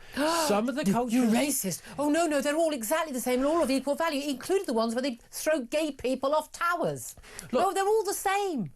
The disparity in countries that do provide this data accurately between the kinds of numbers that are committing sexual offences from certain countries and other countries are through the roof. We are seeing a disparity of 10 times But plus. again, so it's Sweden. They've made massive mistakes, and again, there's a reason why people are now, changing their policies in a lot of these countries. Is when they actually had to issue leaflets to explain, that you're not allowed to just grab women in the street. These men are coming from cultures where if you are not covered up, you're fair game, and therefore a girl walking along in normal clothing, she's not wearing a bikini in the street, just normal clothing, they think they have the right to grab that woman to sexually assault. Bearing in mind, these are men coming from cultures where it's not a crime to rape and beat your wife. It's a right of a husband to rape and beat his wife. Why did anyone think there would be a problem, Sam? Why would anyone think that would be an issue for us? It is a reality. I'm afraid it is a reality that in great parts of the Muslim world, whether that's in the Arabian Peninsula, whether that's in Afghanistan or Pakistan, that women who leave the house are required to have a male escort. It is not just because of their backwards patriarchal views towards women that they think they can't go out the house. It is also because it is dangerous. It is materially dangerous to be a woman in those countries. I'll tell you, but it's not the women from those countries that are coming here. It's the men. I'll tell you also, though, my issue with women being covered up like that and the burqa and all that, and I see it every day in London. If you live in central London, you see it all the time, is genuinely when a woman wears that, either she's been forced to do it or she's doing it it's usually a political statement, actually, of other than otherism. What they're saying is, I'm a good woman, don't rape or sexually assault me. Do her over there because she is not covered and therefore is fair game. And I'm sorry, that is the attitude. And I've spoken to enough women who cover themselves up, who Muslim, who wear their burqa, who have said that to me in phone-ins previously. I can assure you. Look, but we talked about that. Before we go on, I want to talk about Israel. But before we talk about that, we've talked about the hotels. We've had calls for people who've been at protests. People have had enough, and there is an element where people are. I'm very encouraged that people are going, no, up with this, we will not put. But it's very important these protests are peaceful. But again and again, we are seeing that actually it's the Antifa lot. It's the people who are bussed in, who are trying to cause problems. As a general rule, if you've got a mask on, I don't want burqas. I don't want face masks in the street. I mean, you see these lunatic people on the train in the morning with their face masks on still. I mean, seriously. Get therapy. Seriously, get therapy, and read some science as well. They don't work, but it's but we've got the madness of that. The police should be clamping down on that. But once again, we've got this whole thing where, a lot of the media reporting of this is very unfair and very one-sided. Yeah. And, people are troublemakers. Even if we talk about women and children sitting around, some like the pink protests, they just turn up, they've got banners, and they're just, very quietly protesting in their local area. And then we've had, with the Online Safety Act, I know it's something you feel very strongly about, we've actually had, clamping down on people's ability to even see some of these protests online. Yeah. Julia, with the clampdown on free speech online, on social media, on Facebook, on X, on everywhere else, if you are not listening, if you are not watching a station like Talk, you are literally being sold every day a total and utter pup. You're either totally unaware, or you've got a completely skewed version of events. But if you're listening to what is broadcast on other stations, you are told that this is basically a fantastic country that is getting better every day. You've never had it so good. Diversity is our strength. Diversity is good. We've been culturally enriched for the last 30 years. And the only problem in this country is a bunch of nasty, angry, far-right racists that are marauding around the country and making it very, very unpleasant for these beautiful beacons, these shining cities on the hill that are the hotels where we're supporting the rocket scientists and the doctors and the brain surgeons that have all arrived on dinghies. That have all arrived on dinghies. And remember that most of them are women and children, even if they don't know that. Yes, and a government minister did say that. He did actually say that when we can see for our own eyes. The stats are very, very clear about who they are. But this is the thing. We just had a conversation with Geopolitics, who's got a new book out, co-authored, called Pornography, and we're talking about Bonnie Blue and Channel 4. Now, you and I both freedom of speech campaigners. I think you're more of an absolutist than I am. But I mean, like the Online Safety Act is being used ridiculously, and every teenage boy has downloaded a VPN and is now seeing his porn as and when he chooses, as is everybody else. But what do you make of there's that balance between because it was supposed to be safety for our children, and I'm now very wary of anything. I'm someone who would have been in favour of these sort of things until we had lockdown, until we had that clampdown on freedom of speech we've had, and the clampdown we've had on freedom of speech over trans issues, over climate change and net zero. I'm now very wary of any clampdown for my safety. But I'm a mum as well. I am horrified by what is online porn-wise. If people want to see stuff, I don't think it's a good idea that your average 30-year-old, 50-year-old, 60-year-old, 11-year-olds even, should easily, with 3 clicks of a button on Google, be able to see a woman being gangbanged and strangled. Call me old-fashioned, but I don't. So what do we do about it? Yeah, well, I think you're right to compare the Online Safety Act to what's happening in COVID. And by the way, the same unit, Julia, that was spying on you during lockdown is now spying on those people, is now sending emails to Reddit and X saying that people shouldn't be allowed to talk about two-tier policing. So it's the same people that sold us all that nonsense on COVID are now trying to clamp down on free speech over migration. But look, you are not going to protect children by banning content in which an MP is talking in the House of Commons, literally in the House of Commons, about the child rape scandal, the gang rape scandal that we've seen in northern cities, or in fact cities all over this country, off X. Here's how you deal with it. It's really, really clear. No kid under the age of 14 should have a phone, pretty much of any variety, in my view. Kids up to the age of 16 should have dumb phones. They shouldn't be allowed to go onto smartphones.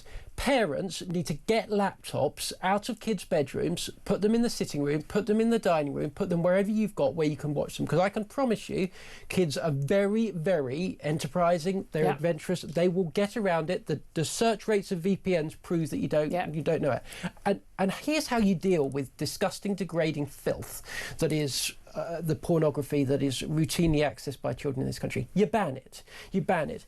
Strangling a woman shouldn't be legal. I do not understand why it is legal in this country for people to be able to watch videos of women getting slapped around the face. I do not understand why it should be legal. I'm sorry. That was the Olympics. The Olympics showed that to billions of people quite happily in the boxing final. More madness, but when it is combined with sex, I think you're seeing something particularly dangerous. If you're showing sexual content with women being slapped, women being strangled, spat on, urinated on, and worse, that filth should have no place in our modern society. And our politicians... Now people are going to be able to get hold of it. People say they'll go to the dark web. No, that stuff is available on page 1 of most porn sites. Oh, also, by the way, the barely legal thing, the whole incest. Huge percentage of videos on these porn sites are about incest. Oh my God. I mean, this is really scary. And Julia, we have pretty successfully banned child pornography. So we actually have the technology. We actually have the system set up to ban this. We could wipe this with a simple write of a pen. We could solve so many of these issues, because it is so bad, not just for the women who are subjected to this, not just for the future girlfriends that they have, but actually for young people. And it's leading to some bizarre consequences. I think it's good for young men. More than almost 40% of the youngest generation, Gen Z at the moment, are basically celibate.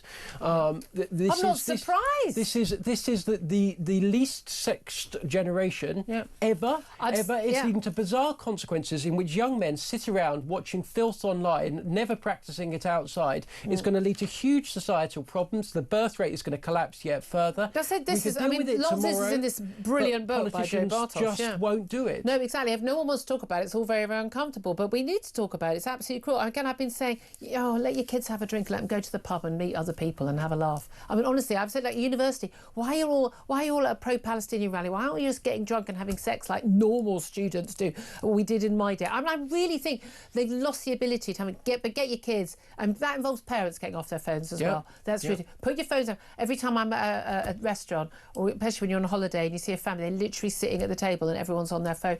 Breaks my soul. Buy a pack of cards. They cost about £2. Talk to each other while you play cards. Maybe find out what your kids' names are. That might be an idea. But most parents will say, well, my child's not looking at that. Your child has absolutely seen a woman being strangled whilst being gangbanged. Your child has seen that, and you can live in fantasy land that they haven't. But they have, and it has affected them, and it's going to affect all their future relationships. So it's time for a lot of parents to wake the hell up. Right, I want to talk about something else. We're going to come to this quite soon anyway, but I do also want to get your thoughts on this before we go to calls. The backlash against Keir Starmer after one of the senior leaders at Hamas, what a surprise, praised Keir Starmer, Emmanuel Macron, and the Prime Minister of Canada as well. This is Ghazi Hamad in an interview at the weekend on video. He said that the major nations planning to recognise a Palestinian state vindicated the group's terror attack on October the 7th.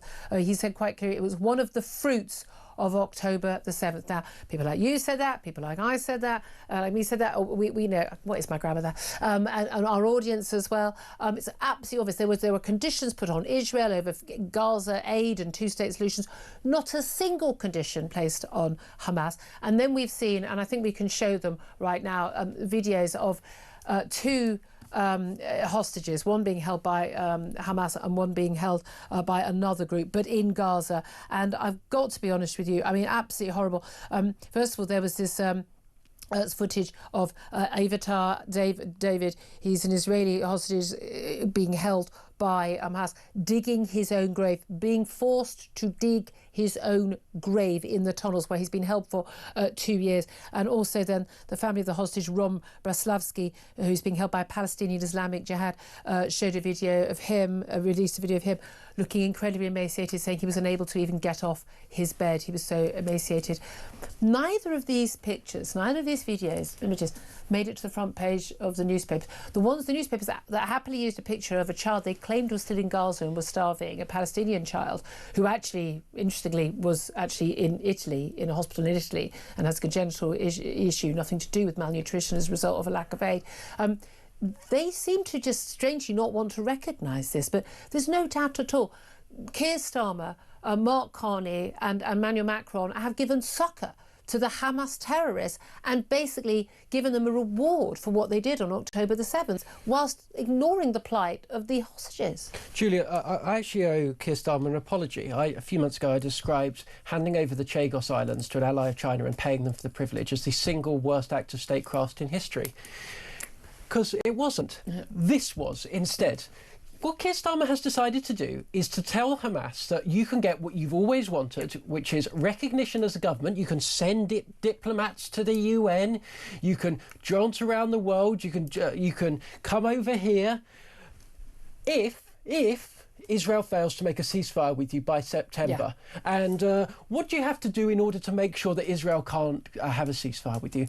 Well, you can not return the hostages that you still have underground. You can continue to launch terror attacks at the Israeli population. You can continue to subject your people to the most awful oppression that has ever been seen, as you have done for the last 20 years. Steal the aid whenever you can. Steal every incentive, exactly. And then all of the media, again, this morning... And you will be rewarded. I do it just to goad me up. I'm listening to the Jeremy Bones and others on the BBC talking about basically being very critical of Netanyahu because he won't end the war. The war wouldn't be ended if I was in charge of Israel, I'll tell you that right now. Julia, if a British hostage is taken, the British government has an absolute policy, which is it does not negotiate with terrorists. Not only do we not expect Israel to live up to that, we expect Israel to write basically a blank cheque to a terrorist organisation that kidnaps not one, not two, but several hundred. But like 1,200, releasing 1,200 prisoners sort of per hostage. It is quite extraordinary. Look, we're going to be talking to an Israeli guest about that coming up in the next half hour. I'd love to hear your thoughts on that. But I particularly also want to hear your thoughts about the latest major new crackdown on people smuggling gangs, £100 million boost for border security. Is that going to make any difference when we've still got, as a lot of callers have identified, that pull factor of here's your 4-star asylum hotel. Oh, yes, and here's your bike that you can steal to then work for free, illegally, on the black market, delivering food and things. I mean, for goodness sake, of course they're going to keep on coming. That's why we've got a record number this year. Want to hear your thoughts. 0344 499 1000 is the number to call. Have you joined any of these protests? Would you join any of these protests? Do give us a call. You can text also on 98722. So you can get in touch on X at Talk TV. Calls are charged at the national rate. Text cost £1. Standard network rate message. We'll get your calls up next. This is Talk.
Trump, I mean, I was thinking about this the other day, and I don't say this in a pejorative way because I love America and I love Americans. He's very, very American. He's telling Starmer there, you know, you got to do something about migration. You got to get your act together. He's telling us to stop our net zero insanity. Yeah. He's telling us to do something about crime and so on and so forth. Stop the windmills. Start drilling. And all of us in Britain, this is what we would love to stand there and shout in that idiot Starmer's face. Across the UK, on DAB+, on your smart speaker, on your smart TV, and on your side. This is Talk. Very good morning. Welcome back to the show. 11:28 is the time. Let's get some of your messages coming in about the government announcing yet another major new crackdown on people smuggling gangs. 100 million quid for border security. I mean, it's already money that we've already been taxed with. Or no, we're going to pay taxes in the future to pay the interest on the loan we've got for the government to pay for this. And it's not money like for France, but it's about our border security. And it's going to go along with that 50 in, 50 out plan that we've done that deal with France. But that, of course, we're told is just a starter plan. We're going to be taking legitimate asylum seekers, of course, who are then going to bring in their 50,000 relatives and second cousins as well. So we're going to end up with more people than the ones we've already got. But it's all going terribly well. Your reaction to that, though, Reece says, so the government decides the government needs more money to fix an issue the government created. It's a fair point, Reece. Thank you. Adrian says Starmer won't do anything about the situation. He doesn't want to stop the migrants. I think you're right. Ryan says £100 million. Yeah, sure. We've heard that lie before. Smash the gangs. Load of rubbish. Kelvin says this government is what Orwell warned us about in 1984. We're on the age of the Ministry of Truth and the Thought Police. And Timothy says could spend that money building secure camps for those already here. Absolutely. Housing them in such camps would make our streets safer and send the message to those planning on coming. Free hotels are closed for business. And Karen says, I've just ordered a new laptop. I've told PC World to invoice Downing Street. They're usually pretty good at picking up the tab. They can do it for illegal migrants, then surely they can do it for me. Well played, Karen, well played. Let's go to David, who's on the line in Sheffield and has given us a call on 0344 499 1000. Good morning to you, David. What do you want to say? Yeah, I've got a couple of quick points. The first one is about the boats coming across the channel. If we want to stop everything, why can't the Royal Navy and the Coast Guard patrol in international waters outside of France? Yeah. Because the boats are obviously unsafe, they have caused deaths, and they're just not fit for sea. So what they could, in my opinion, international water, they could rescue them, save them from drowning, everything else like that, and take them straight back to the French ports. But I don't think they're allowed. I think that's the key thing. They're not allowed to take them back to French ports. The French won't allow them to offload them. That's where you get the problem. That's what I'd love them to do. Is, international law says you can. You take them to the safest place. But the second point is, and it's more important to me, I've been watching these horrific scenes in Gaza of people starving. For young children, for young children, it's different because it's formula and everything else like that. For the older children, I want to give you an example. During the miners' strike in 1984, we had to rely on food parcels, everything else like that. We didn't have any money to spend on food. And I have seen my wife, rather than our children starve, her go without food. Yeah. So what she's done, she's cut down on her meals, missed the meals, and put the food on the table. But every time I see one of these starving children, the mother always looks fit and well. It's funny that, isn't it? Because actually a lot of the images we've been shown are actually of children who've got congenital long-term health problems, and they are being impacted by this. But again, their skeletal appearance, which is down to the congenital problem they've got, rather than the lack of food. Now we're told, and even people, our regular guest here, Andrew Fox, who's been out in Gaza twice, says, there has been hunger. There has been hunger. We're told that children have now died of starvation. What do you say to that? Well, the thing about it is I can only go on my personal experience, and when it comes to lack of food, which we did, and I suppose there's thousands of miners throughout the country, ex-miners, will tell you the same. Yeah, but you weren't starving. People just had, less money. But you weren't starving. We had no money, by the way. It's not less money, because the government stopped all us any benefits we could get, because they said we were getting paid off union. So let's correct that. But you weren't starving. But the point about it is, it limited the amount of food we got. Yeah. They're getting food off We see them on television. They're dropping food in. Israel's but the argument is that there hasn't been enough food going in, and for a period of months there was almost no food going in. I mean, this is the problem with the press today, and this is why you should be back on mainstream TV. Oh no, I wouldn't want to do that. The press today are saying that they haven't been getting food in, but yet if you watch that Israeli lawyer, she absolutely Natasha Hausdorff, the politicians, by saying how much has actually gone into there, but it's been stolen.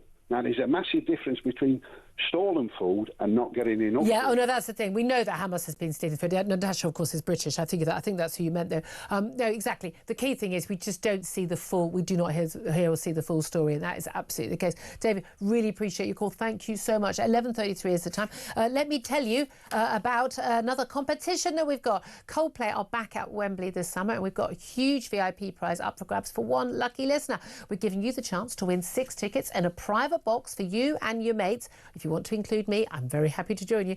I'm very serious. If you've got a spare seat, I will come. It's on August the 22nd with full hospitality. Plus, we are chucking in 10 grand spending money, completely tax-free. Here's everything that you need to know.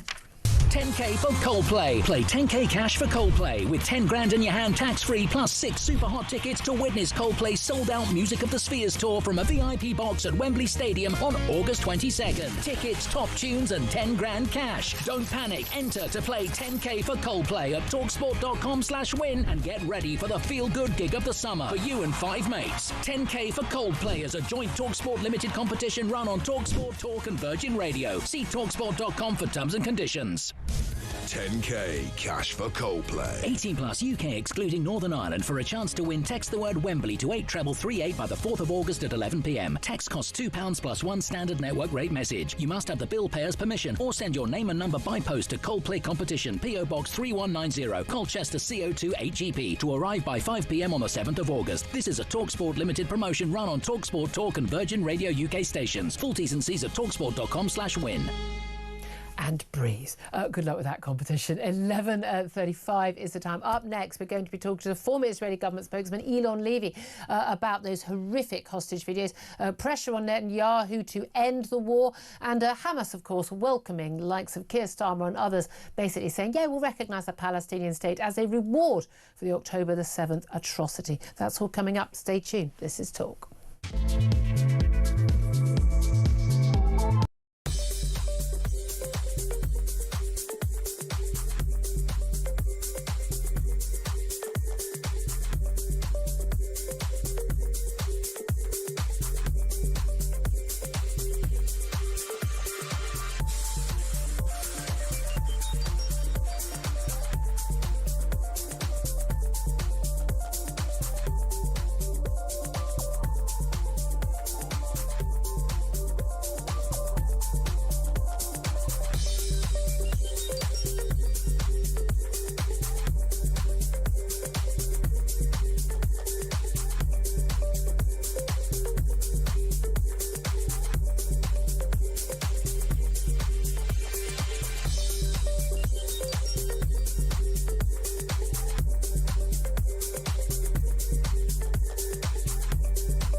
across the UK.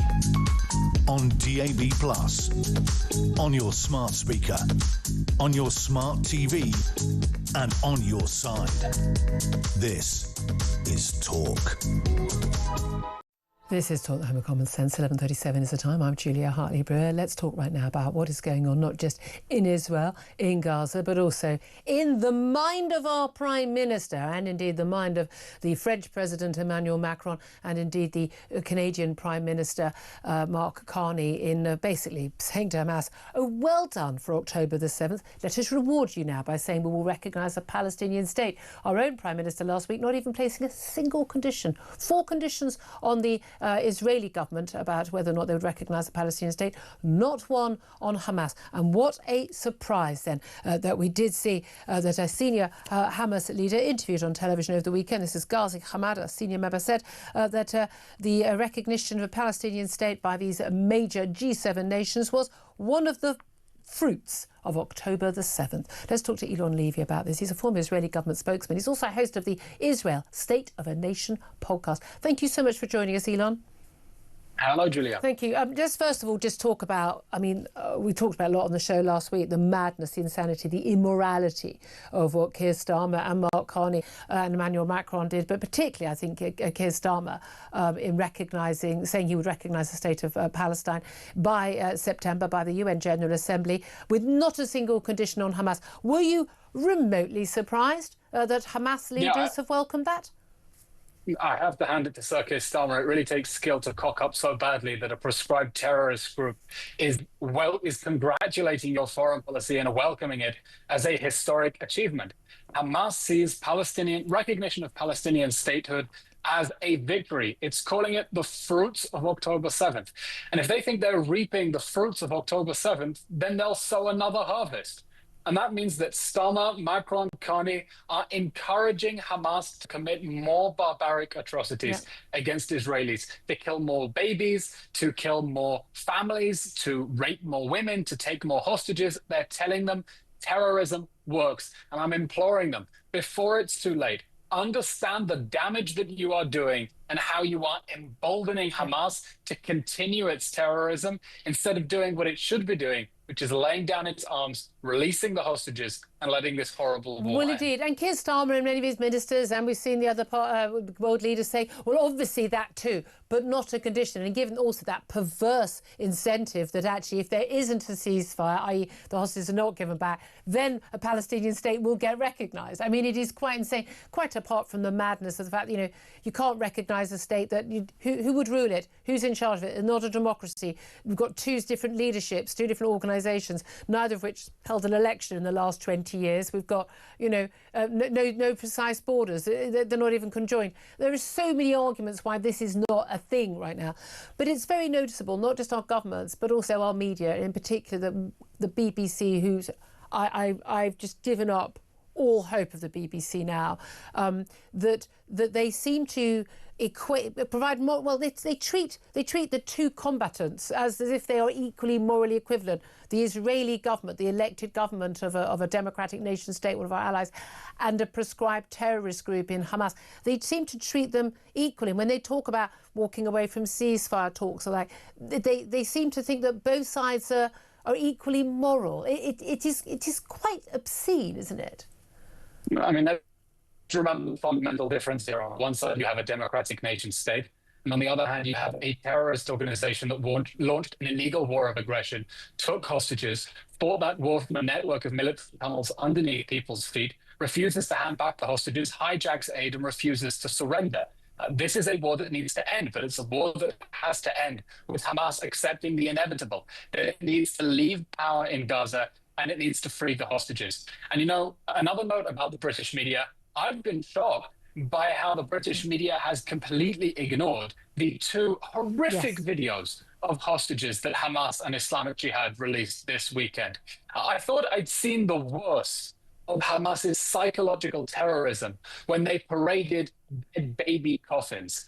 I thought I'd seen the worst when they released a video of a dead hostage just days after his funeral. And I thought I saw the worst when they took a hostage and filmed him begging for his life at a ceremony releasing his friends. But now they took poor Eviatar David, who looks like a skeleton. He looks like an Auschwitz inmate. And they made him dig his own grave for the cameras. Islamic Jihad released a video of Paul Rombraslavsky. He's a hero. He stayed behind at the Nova Festival to try to rescue Israelis during the Hamas massacre. And they reduced him to a simpering rat of a human being who can't stop sobbing, can barely stand, says he can't breathe, can barely get up to go to the toilet, and is begging for his survival. Hamas and Islamic Jihad are systematically starving the hostages, and they need urgent medical attention, and they need to get out immediately. And I think it's a damn shame that so many in the media are choosing to downplay the plight of those hostages who are being held with absolutely no justification. They can continue some narrative that this is all somehow Israel's fault, when I've been going blue in the face for 2 years saying this is not a war that Israel wanted, it all started. Indeed. I mean, again, those images, and we've been showing those images on screen, we had to put a warning up for those who are watching them on our YouTube page. They are absolutely horrific. I mean, again, as you say, you know, one of those men, Rom, he's too weak to even move from his bed. I mean, and you need to see the pictures of these vibrant, beautiful, young, fit men before they were taken. It is extraordinary. And so... just so little attention to this. Now, in the last few weeks, we've had a lot of attention in this media, in British media and around the world. Julia, Hamas is doing this because it knows it can get away with it. Exactly. Hamas is doing this because it knows it can get away with it. Well, exactly. We've had a lot of attention on children who are hungry, starving, skeletal pictures of children. Now, I know I've been following you on social media. Some of these have been completely exposed. I mean, one of the children who was on the front page of the Express, I mean, was a child who was actually in Italy, been in Italy for the last few months, because sadly has a congenital problem. There has been an issue in terms of a lack of aid getting in to Gaza. Lots of criticism, Benjamin Netanyahu, but so much the criticism from the West is based on but you need to give Hamas what they want. You need to get those hostages released, and then you need to get out and end the war in Gaza. Would you support that? This is not a time to throw Hamas a lifeline. Israelis are debating the impossible dilemma. On the one hand, we have to get the hostages back. On the other hand, we have to stop Hamas taking hostages ever again. Because if the war ends with Hamas still in power, it's only a matter of time until they can run across the border again, break into people's bedrooms, take children, and snatch them back into Gaza. And they've said they will do that. They have said they would do that every single day. And they've said they will do it again and again. Exactly. And that's why even Israelis who say, look, give Hamas whatever they want, pay the ransom, say, and then we have to go back to fighting Hamas afterwards, because there's no way that we can live next to this terrorist regime. So Israelis are facing this very difficult question of what price, what ransom we can pay for the hostages now that's release. The thing. And the tragedy is now, the tragedy is now Hamas doesn't want to deal at all. No. Because it's using the hostages not only as bargaining chips to survive this war, but as pawns to psychologically terrorize Israeli society. And they'll get a Palestinian state, they believe. I don't think it'll actually happen even in my lifetime, frankly, at this point. But they think they're on the way to get it without doing that. Is telling them to keep going. But this is the interesting thing. Okay, so Britain and America and others have a very, very clear policy. We do not negotiate with terrorists. We do not pay ransoms for hostages. And yet they are demanding that Netanyahu and the Israelis pay a ransom for hostages and that they do negotiate with terrorists. Now, what you can understand, that even Qatar walked away, and they're funding Hamas, for goodness sake. Even Qatar walked away from the negotiating table as one of the parties in the recent weeks because Hamas demands were so unreasonable. Israel is paying, sending hundreds and hundreds of convicted prisoners and terrorists back to Gaza in return for each one of their hostages they are getting back, even for dead bodies, extraordinarily. And yet we're told that Hamas are basically saying, unless Israel agree, major releases and every single IDF soldier out of Gaza, full stop, and never coming back, they will not release those hostages. Is that anything that forget Netanyahu, whether people like him or not, corruption charges, whatever, is that I think that any reasonable person could ever agree to? Yeah, that's a great point. I heard an interview, I think it was the British business secretary speaking on the BBC. Who was asked about whether there would be any conditions. And he said Hamas is a terrorist group and we don't negotiate with terrorists. And this is just a classic case of do as I say, not as I do. Yeah. When in the next sentence he can call for Israel to negotiate a ceasefire, with the terrorists. Yeah. The fact is, whoever is in power in Israel is going to have to deal with the threat of Hamas, whose goal is the destruction of the state of Israel. You know, October 7th was not just a terror attack. It was the opening shot of a regional war against Israel. What Hamas was expecting on October 7th was to pull Hezbollah, the Houthis, Iran, all the other proxies in the region. Well, they did try. An all-out attack on every front. They tried, and they spectacularly screwed up the timing. But that was the Iranian regime's plan, to use Hamas to launch an all-out regional war that would lead to the collapse of the state of Israel. And whoever is in power in Israel is going to have to deal with the fact that there is a jihadi terrorist group in Hamas, in Gaza, that is sworn to Israel's destruction. And so even those who are saying, get the hostages out now, end the war, pay the ransom, give Hamas what it wants, are also saying, and then eventually we'll have to go back and fight Hamas at a later date. No one in Israel thinks we can get a ceasefire with Hamas staying there. And this is really important, because when world leaders are saying Hamas can have no role in the future of Gaza, and also there must be an immediate ceasefire. Well, an immediate ceasefire means leaving Hamas in power. So how about, instead of paying lip service, you help us and give us some creative ideas on how we can remove Hamas from power? Because, you know, world leaders, British leaders can't say Hamas must lay down its arms, it must relinquish power. And what's the or else? And every single world leader, including Keir Starmer and Donald Trump or Joe Biden before him, or everyone else, Emmanuel Macron, they need to ask themselves, if the same had happened to us on the same scale as happened to Israel on October the 7th, 2023, what would we be doing now? And I tell you what, we wouldn't be negotiating with the people who did it. Elon Levy, thank you so much. He's the host of the Israel State of a Nation podcast. Thank you so much. Sam Armstrong, your thoughts on that? Yeah, why is it that we expect Israel, and only Israel, to accept things that no other nation in the history of humanity has ever been asked to accept?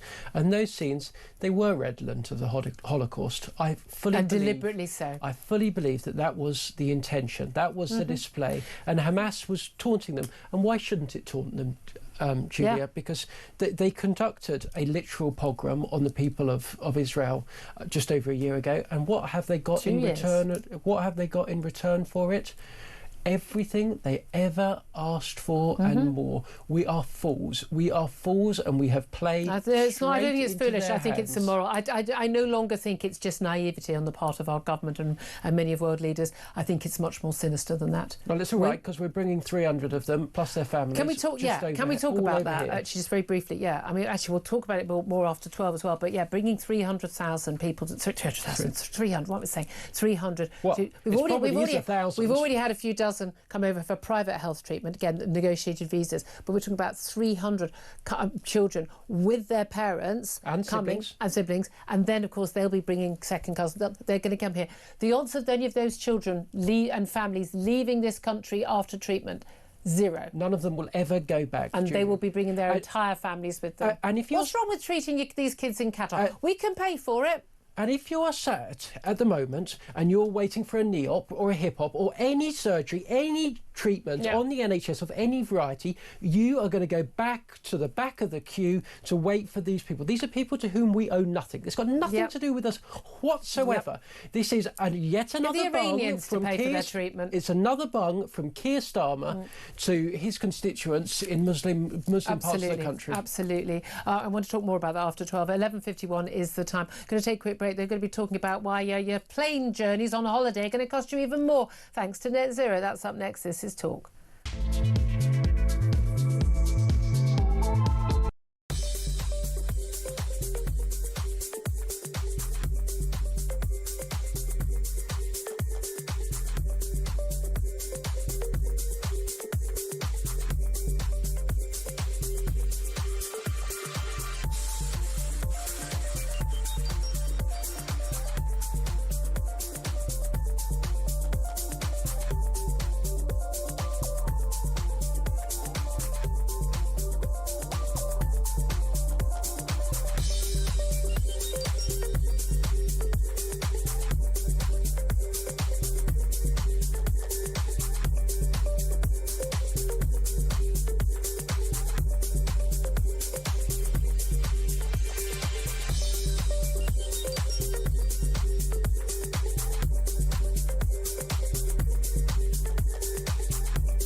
A particular journalist at our friends at The Sun, Tom Bryden, has test-driven a load of fish and chip meals across the country, and he joins me now. Tom Bryden, wow, are you 25 stone?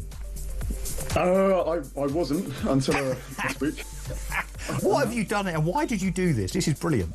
So it's actually a really interesting reason. Obviously, we all know we like fish and chips. Everybody likes it. But who likes it the most in the country? Well, it turns out there was a study and it found out Scarborough has 93 fish and chip shops. The UK on DAB+, on your smart speaker, on your smart TV, and on your side. This is Talk.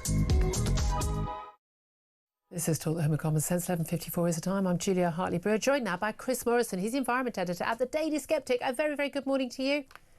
Hi there, Julia. As always, I've left far too little time for this stuff. We always just get far too caught up in the conversation, but everyone will be involved in this conversation. If you want to go on a summer holiday with your family, you may find you're going to be spending more than 50 quid more in the next few years, not because of inflation or anything like that, but because of our good old friend Net Zero. Tell us why. Well, that's just the good news. The bad news, of course, is they want you to stop flying altogether, and so this is really a first step. It's to do with inserting sustainable fuels into jet fuel, which of course it leads to enormous expenses. It's basically ethanol, which we have to grow in wheat fields and all that sort of thing. They're putting in these new regulations from this year. The Climate Change Committee, which is this sort of so-called independent body run by Ed Miliband and co, is on record as saying that we want to reduce air traffic by increasing the price, basically, and this is all part of it. This will increase the price, you know, these people, you know, you talk about how sensible they are. They're, at the same time that they want a new runway at Heathrow, they're trying to suggest that basically put in all these things to stop us flying. But again, with these rules, it's like the, you know, not buying a diesel or a petrol car, but not actually owning a car at all, not being able to park it anywhere or afford to drive it anywhere, making flights too expensive. And again, as you say, the Climate Change Committee, in their actual official government reports, you know, they've been around for a long time. They state openly what will be necessary for us to hit our net zero targets by 2050 will involve us, you know, driving less, flying less, eating less meat, eating less dairy, and having our lives curtailed an awful lot. But again, they always assume these limitations, they won't impact them because, of course, they will be able to afford those more expensive flights. They just don't want, you know, the rest of us to be able to afford to fly because they don't think it's actually a good idea that, you know, ordinary hard-working families can afford a week in Spain. They kind of despise those people, don't they? It's a massive punch down on you know, whatever they call the working class there, or you know, the poorer people in this country. You know, you and I have grown up in a position, you know, in the 50s, 60s, 70s, where we've seen enormous increases in our ability to travel. It's amazing. We went on holiday to Cornwall, and that was considered far-flung when I was a kid. Oh, well, we went to Camber Sands and Pontins, and that was a wonderful week out down on the Kent coast, of course.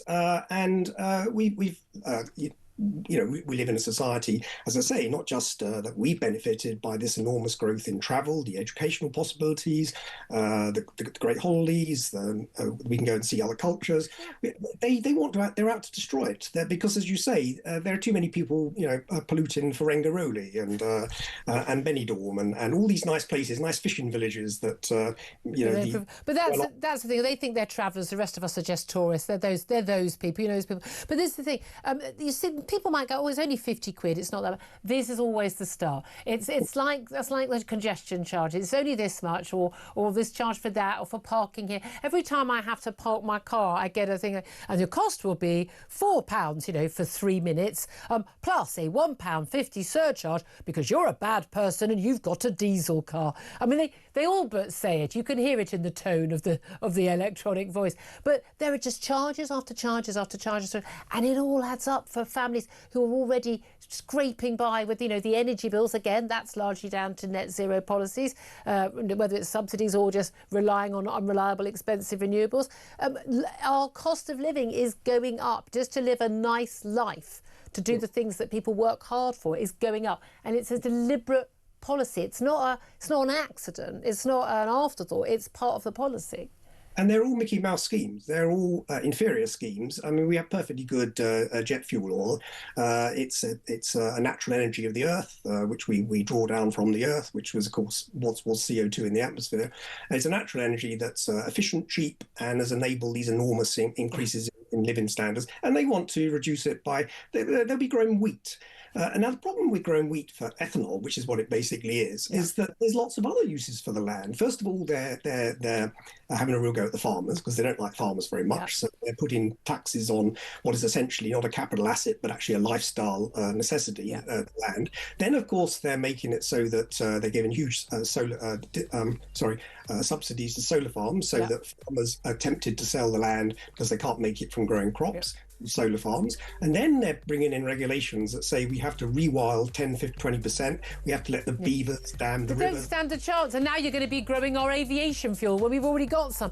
It is quite bizarre, isn't it? And again, it's all about our lives being less than, smaller and more expensive, all due to net zero. But let's not blame Ed Miliband. This is Keir Starmer. It was all the Tory Prime Ministers before them. Boris Johnson was terrible on this as well. Chris Morrison, you do fantastic work at the Daily Sceptic. I do encourage you to sign up to their website. It's absolutely brilliant. Thank you very much. Coming up next, the news, and then plenty more to come.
Across the UK, on DAB+, on your smart speaker, on your smart TV, and on your side.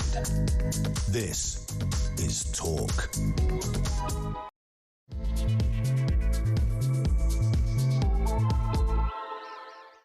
Very good afternoon to you. Welcome back to the show. This is Talk. We are the home of common sense. Thank you so much for joining me. I'm Julia Hartley-Brewer.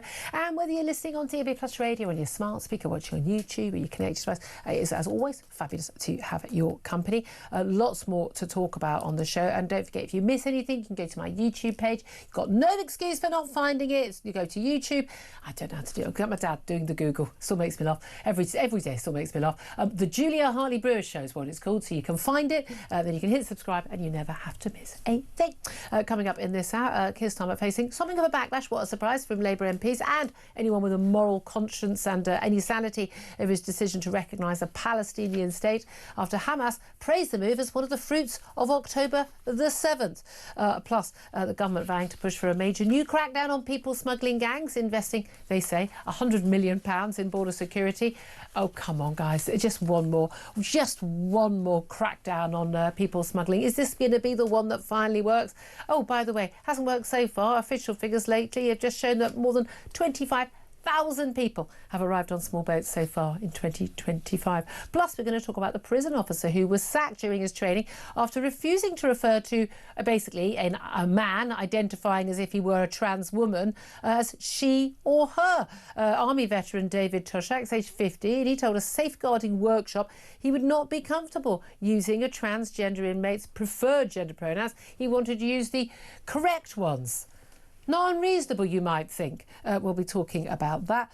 Plus, government records show that asbestos has killed 9 times more military veterans than there were British victims of the Taliban during the Afghan campaign, highlighting the dire state of Britain's military accommodation. Bearing in mind that accommodation is good enough for our veterans, it's good enough for our serving armed forces, definitely not good enough for the asylum seekers. They get 3- and 4-star hotels.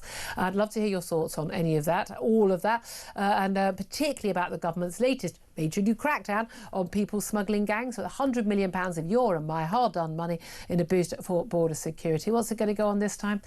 Oh, does it really matter?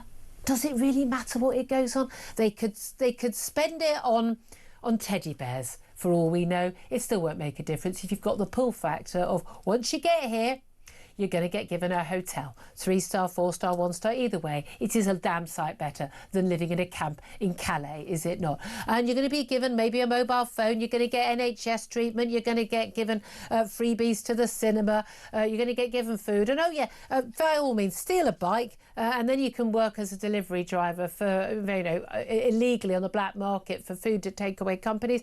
And then you get to keep the money and or give some of that money to the people who you paid from the smuggling gangs. And by the way, you're never ever going to be deported realistically, even if you're found not to be legitimate, which most of you aren't.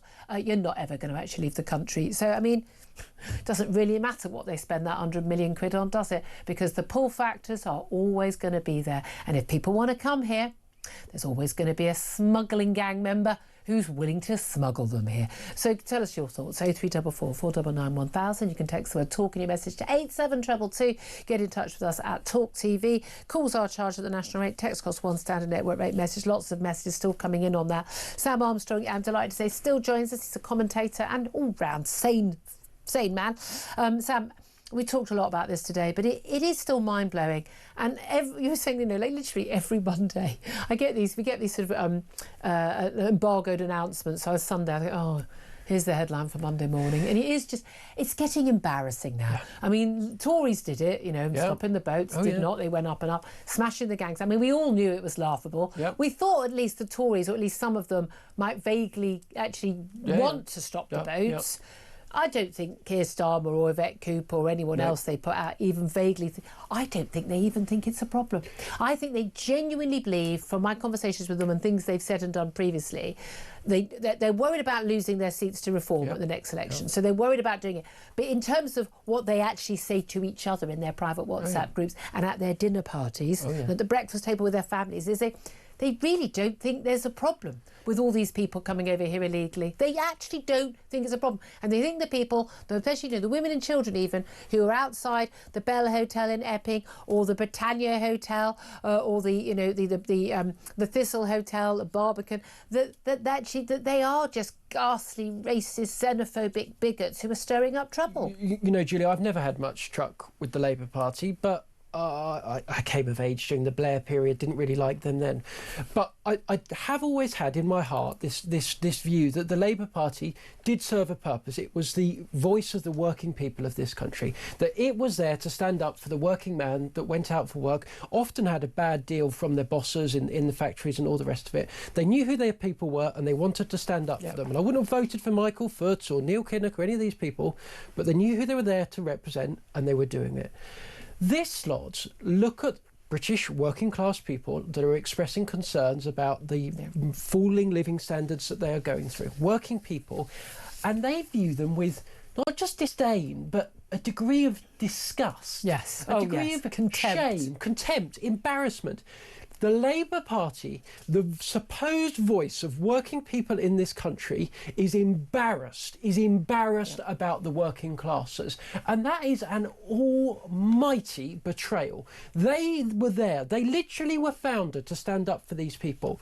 So is it any wonder that working people in this country are growing more and more upset? And Angela Eagle can go on the telly and with a nasally voice, Minister who's been she can say, we don't have to. Well, okay, anger doesn't get you anywhere. She does have a silly voice, right? She does. She's not a very convincing. She is not a very convincing voice. She can say anger doesn't get you anywhere, but these working people, these people of this country that have gone to work every single day, have tried their best, have tried voting for parties that promised they would do something, they haven't done it, so no wonder they're angry. And again, and every time I talk to people who are ordinary law-abiding people, again, who've never even had a parking ticket, and when I say, I think we might be heading for some dangerous territory, and to a man and woman they say, good.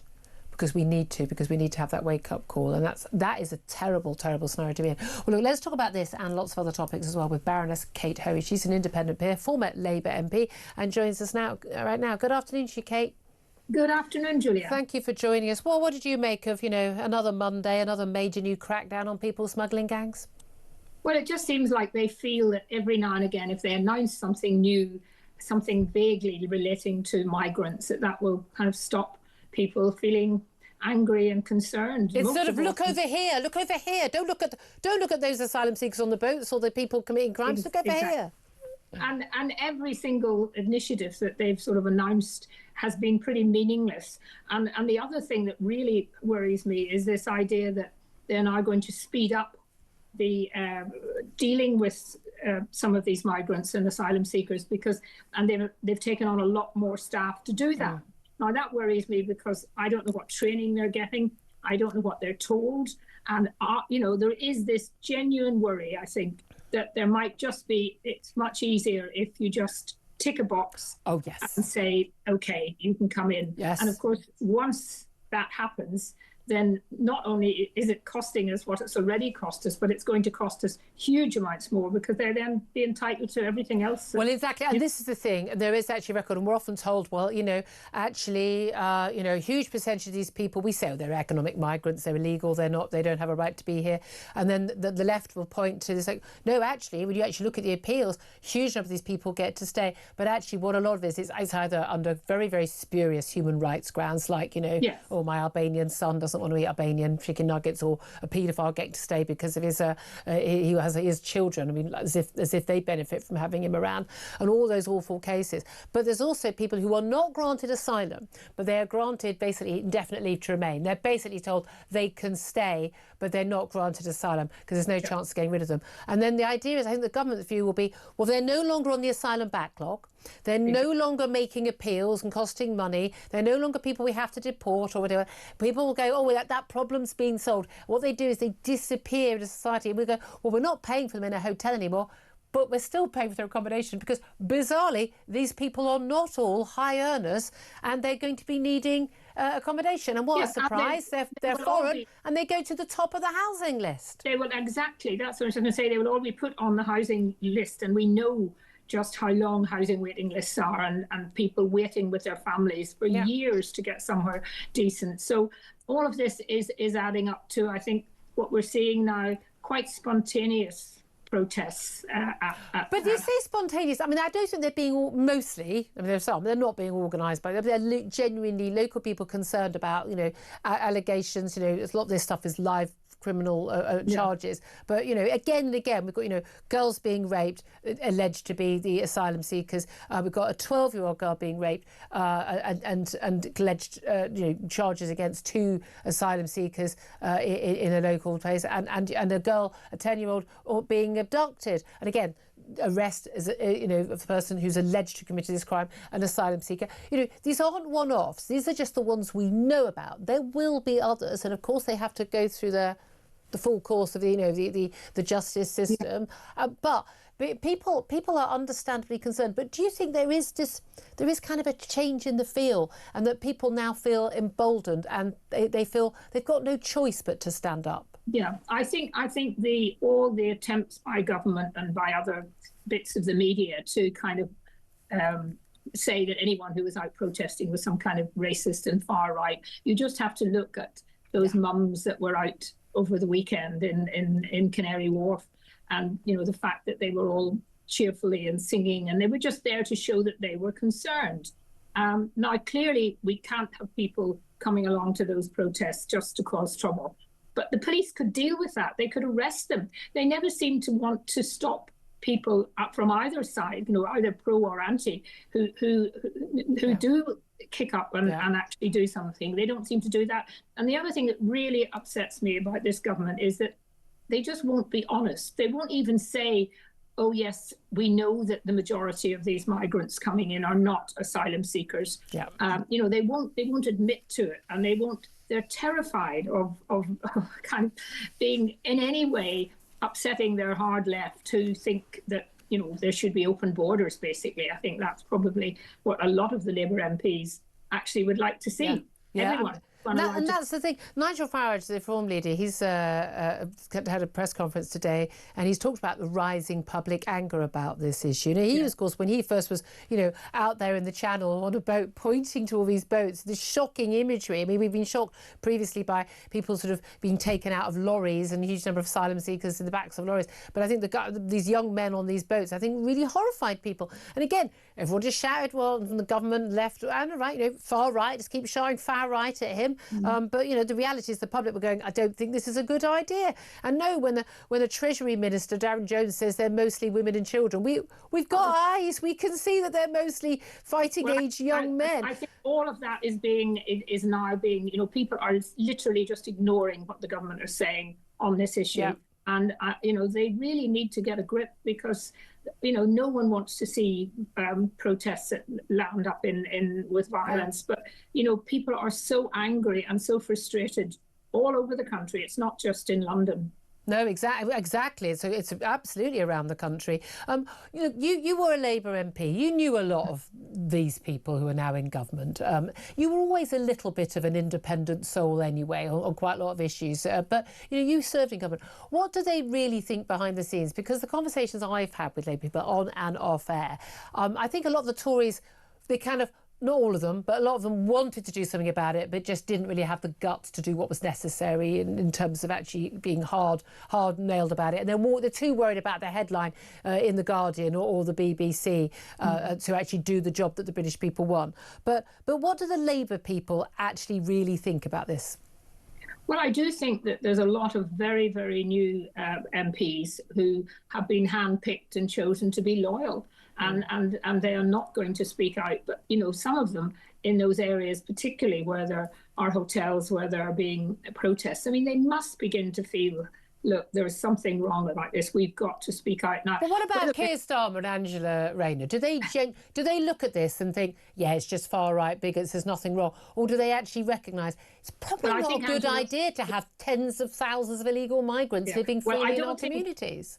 I don't think Keir Starmer does at all, because I think Keir Starmer is just first and foremost a lawyer. He sees everything through the eyes of international law and the European Court of Human Rights and all of that. I think the Deputy Prime Minister actually probably does, because she comes from a background where she must be talking to people on the ground, and she must know that what Labour is doing is certainly, throwing money at something that's not actually going to solve it. And unless we do, I think more and more people are beginning to realise that unless we actually take back the independence from the European Court of Human Rights, we're never really going to be able to grasp this. Yeah. Because you mentioned it about the courts now. They just follow European law, European Court Human Rights law, and they won't even send back hardened criminals because they might actually, get a slap on the wrist when they get... It's properly insane. And you've seen the outcry of the British media, and indeed a lot of the mainstream media in the United States as well, at what Donald Trump's doing. Right, okay, there needs to be proper procedure. You need to make sure that people are who they say they are. But for the deportation of illegal migrants, but he's been here 15 years.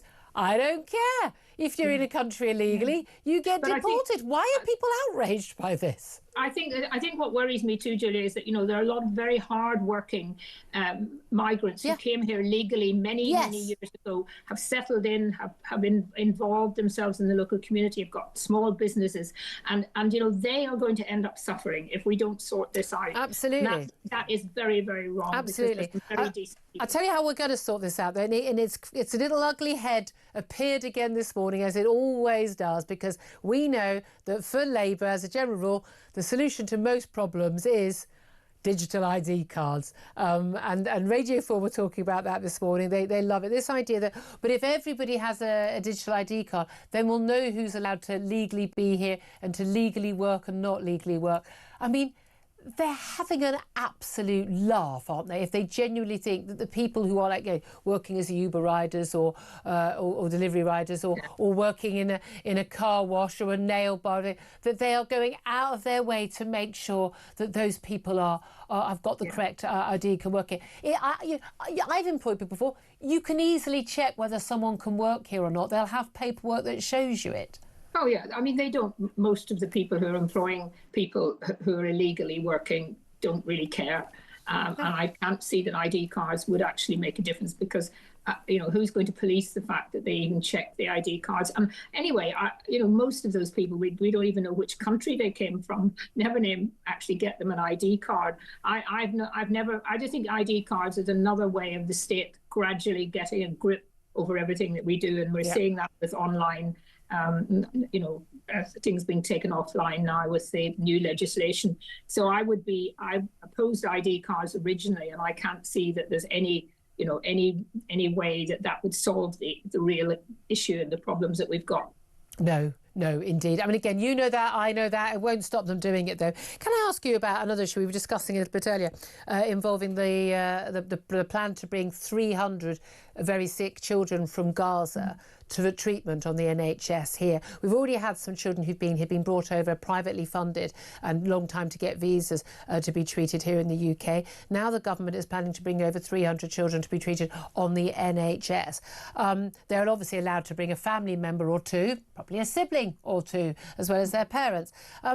What do you make of that decision when we have huge numbers of people on waiting lists, including children, in the NHS, and we have many countries in the Middle East very close to Gaza, countries like, say, Qatar, who have been happily funding Hamas for many years and supporting them, who have fabulous first-class hospital facilities. If we really wanted to help these children, could we not pay for them to go to Qatar rather than flying them over here or any other country in the Middle East? Do you think it's a good idea?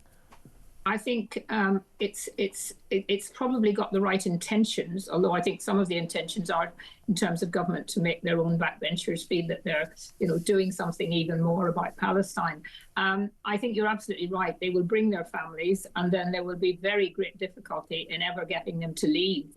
And I've never understood, well, I do understand why so many of the neighbouring Arab countries, first of all, don't want to take any refugees from Gaza.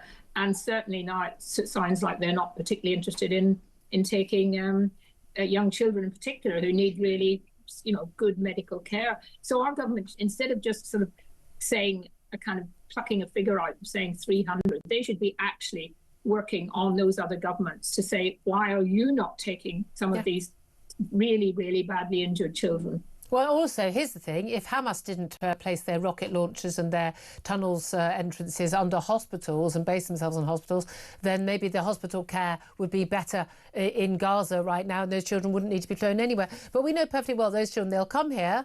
They are going to push other British people, British children, further down the NHS waiting list because, these guys, these surgeons think, they're not going to be operating on a Sunday at 3 a.m. They're going to be operating the normal time. That's an operation that's going to be delayed for a British child. And then the winner of the family, and then, of course, all of their other extended family members will eventually have a right to come here because someone madly thought that if you just knew someone in England and you spoke a bit of English, you could have a right to come to this country. I mean, the British public... we want to be nice, we want to be kind. I'm happy, if we're going to help, lovely. It's all going to make lots of donations to Médecins Sans Frontières or International Red Cross or whatever, so that they could be flown to Qatar. But I don't want a single one of those children or their family members in this country. We are talking about a radicalised, dangerous population. Yes, the civilians are also dangerous. I don't want any of them in this country. And if that makes me a bad person, I don't care. Well, I think, Julia, you probably speak for a very, very substantial number of people in the country, because once you start this, I mean, where does it end? Yeah. If we take 300, the next thing will be somebody saying, well, why aren't we taking 500? Yep. Why aren't we taking 1,000? Yep. And of course, there are terrible things happening all over the world that, for some reason, don't get the publicity that what's happening in Palestine does. I mean, I looked recently at what was happening in Syria, and those appalling things of Christians.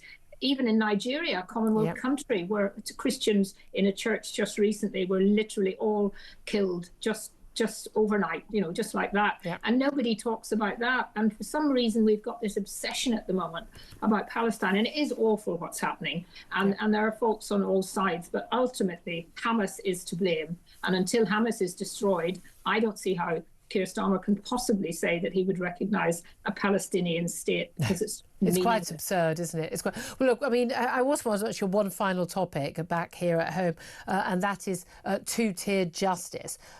We've had a teacher. I mean, there's some extraordinary stories about two-tiered justice. We've had a teacher who has been sacked for criticising two-tiered justice in the Lucy Connolly case, saying that what she wrote was wrong. But that she shouldn't have been imprisoned for it. Now, I was thinking, was this teacher giving their political opinion in a classroom full of children? That seems a bit weird. No, this was a teacher who gave their opinion online, on their own private social media account. And the reason why it came to the notice of the authorities at the school he worked for was because his own union, the National Education Union, flagged it up, and he has now been sacked for giving his opinion on a major story on social media. What do you make of that? Well, it is shocking, and I'm very glad that the Free Speech Union, which I would suggest anyone who's listening to this programme or watching it should actually join the Free Speech Union, because it's going to be needed more and more. And I think it is shocking. And what is even more shocking is that it looks like the trade union is actually not even beginning to think of defending its own member, but is actually the one that is attacking its own member. And, if we're getting to this stage where someone is actually, sacked from their public job because of something they've said, which wasn't threatening anyone, which wasn't threatening violence, which was simply saying they thought perhaps this sentence was too long, which I do as well, and so does many, many people. I just think we're getting into a really... a situation where we don't want to overblow it, but we really are getting into a kind of state-run kind of police state, which is just shocking. Yeah, absolutely. I couldn't agree with you more. Baroness Kate Ho, always a voice of reason. Thank you so much for joining us. Independent peer, former Labour MP. Sam Armstrong joining us now. Sam, you're a commentator, but you also do a lot of work at the Free Speech Union. This concerns this teacher, Simon Pearson. He teaches at Preston College. And again, I mean, there was a complaint from a representative of the National Education Union at the college, who found his online post had the potential to bring it into disrepute. And he was sacked at the college. I mean, for something he wrote on social media expressing a perfectly, I would say, majority opinion in this country about a case. He wasn't bringing politics inappropriately into the classroom. No. And look, let's forget a minute that I think this is a fairly deliberate attempt to send a signal to people that you shouldn't be talking about these issues. Let's just deal with the fact that he was reported by the National Education Union, because I think this goes to the heart of so much what we've been talking today about, which is unions used to be there to stand up for working people, for their members, their representatives. Instead, what they have become over the past 10, 15, 20 years is a kind of tool of this new elite that are here. Policing our language, policing our views. What the hell is a union doing shopping in a teacher to management saying sack this person? That's literally the opposite of what a union is meant to do. A union is meant to be there to stand up for you, to help you, to represent you in a situation like that. It's just none of their business. And is it any wonder that so many traditional union members are running along to the Free Speech Union and saying, look, if it's me, the thing I'm most likely to get in trouble for is for saying something, for expressing my common sense beliefs. I've never been a member of of the National Union for Journalists for the very reason. It's basically a socialist organisation. They do too much politicking. They're not there to actually represent their members. But it's really, really dangerous because working people are at the bottom of the ladder in this country. Yeah. They don't necessarily have the biggest voice. They do need people to stand up for them, and they have been betrayed systematically by their politicians, by their unions. Bearing in mind the National Education Union didn't even stand up for the Batley Grammar School teacher. Never made a statement, never said a word, never did anything, but he's still in hiding with his family. What, 4 years on? 5 years on? Never said a word about it. Don't care. A teacher in France, Petty, had his head cut off. You know, he literally died as well. The same threats were made to this teacher for doing his job. Not a word. Not bothered whatsoever, but they're probably still campaigning for kids to wear masks in school classrooms because they're lunatics. Every teacher, I mean, you should not be a member of that union. You really shouldn't. There are so many other teachers' unions that are much saner. But yeah, it's just extraordinary. Again, there's never any penalty for it, is there? And the key thing is every time there's a story like this, the Free Speech Union stands up for them and tries to fight, and they win their case. They always win. Your victory rate is superb. But it's the impact on millions of other people that just says, shh, don't make trouble, keep quiet. And every time people keep quiet, this problem gets worse. That's why everyone has to stop keeping quiet. We did it over the trans madness. We're doing it gradually over net zero. We did it over lockdown. We're going to do it over all of this, the two-tier justice issue as well. 12:28 is time. Up next, get to your messages. This is Talk.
British courts. Well, it was one thing, I think, for Keir Starmer to be a disaster domestically. That much was almost to be expected. This is a man who, before coming into number 10, said that he preferred Davos to Parliament. But he's failing by his own standards because he seems to consider himself this great international statesman. And yet you had that embarrassing press conference with Donald Trump last week. You then had all the equivocating over Palestinian statehood, only for him to then capitulate to his restless backbenchers. And now we just look so staggeringly naive, Mark.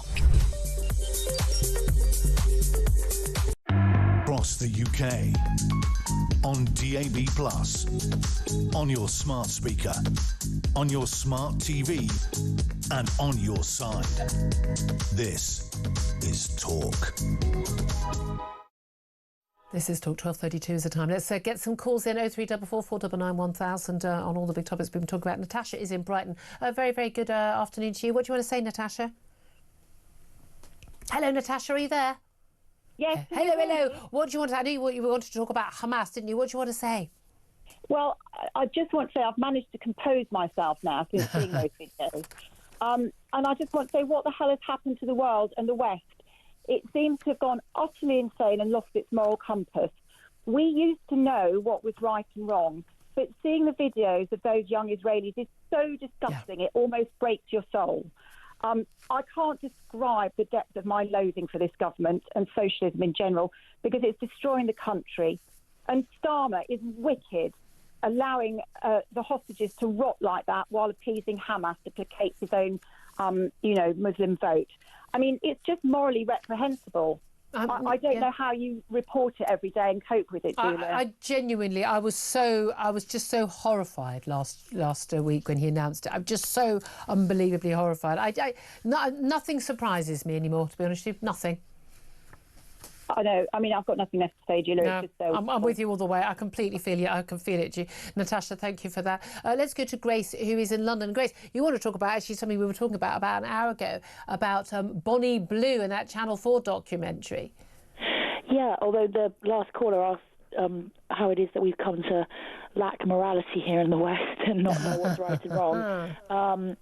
And one of the things that was said by your guest earlier in talking about Bonnie Blue was we're changing what we think of as a human being, how we see humanity. And you talked about people selling their souls. And I think that is a fundamental shift. I mean, as mad as it sounds, I came to conclude while I was studying science that there's evidence for a creator. And so I kind of think that there's a God who created us and gave us souls. And I think that for a long time people felt resentful of the idea that he gave us some kind of rules about sex, or that there were people in churches who were too judgmental about other people in an un-Christ-like way. And so they kind of rebelled against that. Kind of went way too, it swung way too far in one direction. Exactly. But in reality, a parent gives rules often because they love their kids. And I think that when God gave us some guidelines about sex, it wasn't because he hates human beings, but because he probably knew best, although I know most people don't believe in him. But I think sometimes some restrictions are actually for our... Yeah, well, but again, are they restrictions or are they good? Like, I'm a fundamentalist atheist, so I don't believe in any God. I don't need a God to give me those rules. But I understand a lot of people do. But it seems to me it's just about what is good for you. And again, young women who are saying that, having 1,000 men put their penises inside me in a day is no different to pouring 1,000, pints of beer for those same men, because it's still using my body. I mean, they're lying to themselves and to us. It's crazy. Grace, so much appreciate your call. Thank you very much indeed. 12:35 is the time. We're going to get a quick break, and then we're going to be talking to a former prison governor about a prison officer who's been sacked after refusing to call, basically, a man who claims he's a trans woman, she or her. And are we facing more two-tier justice after a violent so-called anti-racist protester avoided jail after attacking police? Oh, but by the way, Lucy Connolly still behind bars for writing those hurty words. This is Talk.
across the UK.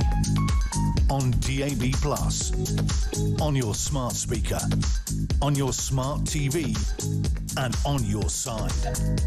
This is Talk.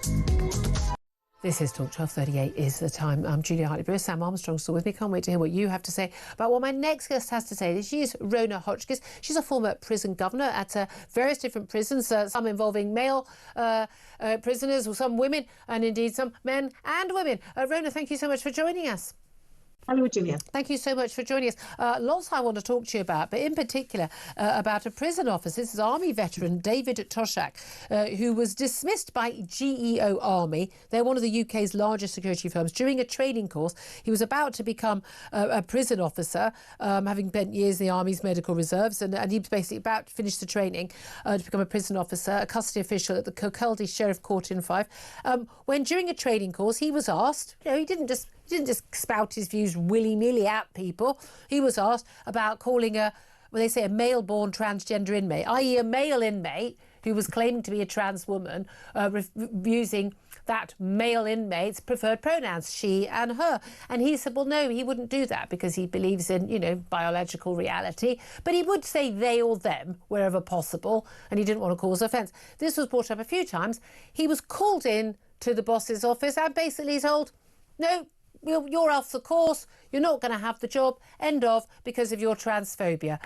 What do you make of that as a former prison governor? Well, it's utterly ludicrous, isn't it? But it's more serious than that because it has real-world consequences and has had for this man. He's lost his job, he's lost a career. He was going to be not a prison officer per se, but a court custody officer. It's the same kind of thing. That's his job gone, his livelihood gone. I don't know. Does he have a family to support? This is absolutely outrageous. You cannot force people to lie. And nobody can be forced to pretend. Well, they have. I mean, people have been forced to lie, have been forced to pretend. But what's interesting, these people said to him, oh, you're in breach of the law. On the contrary, Maya Forstater case established beyond shadow of a doubt after her tribunal went to the Supreme Court.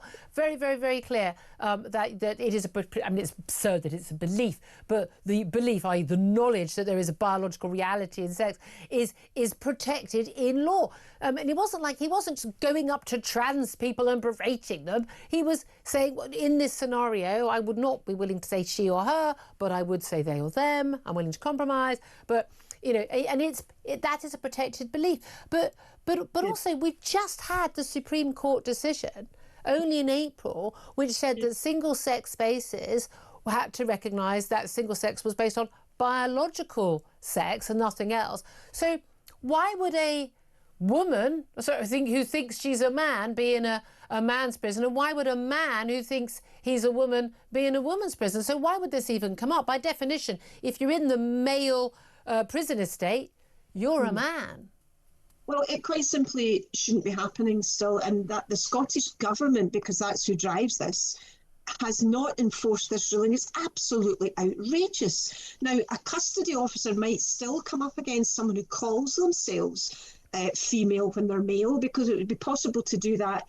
If you're a male who calls themselves female, you could still be in a male prison calling yourself that, so they could still come up against that. But you're absolutely right. There's no way it's illegal to hold and express those views. As you quite rightly identified, you wouldn't deliberately go and harass someone because of it, because that's ridiculous behaviour as well. But to hold and express those views, to refuse to tell a lie and insist that you tell the truth. I mean, saying they, them is a pretty decent compromise.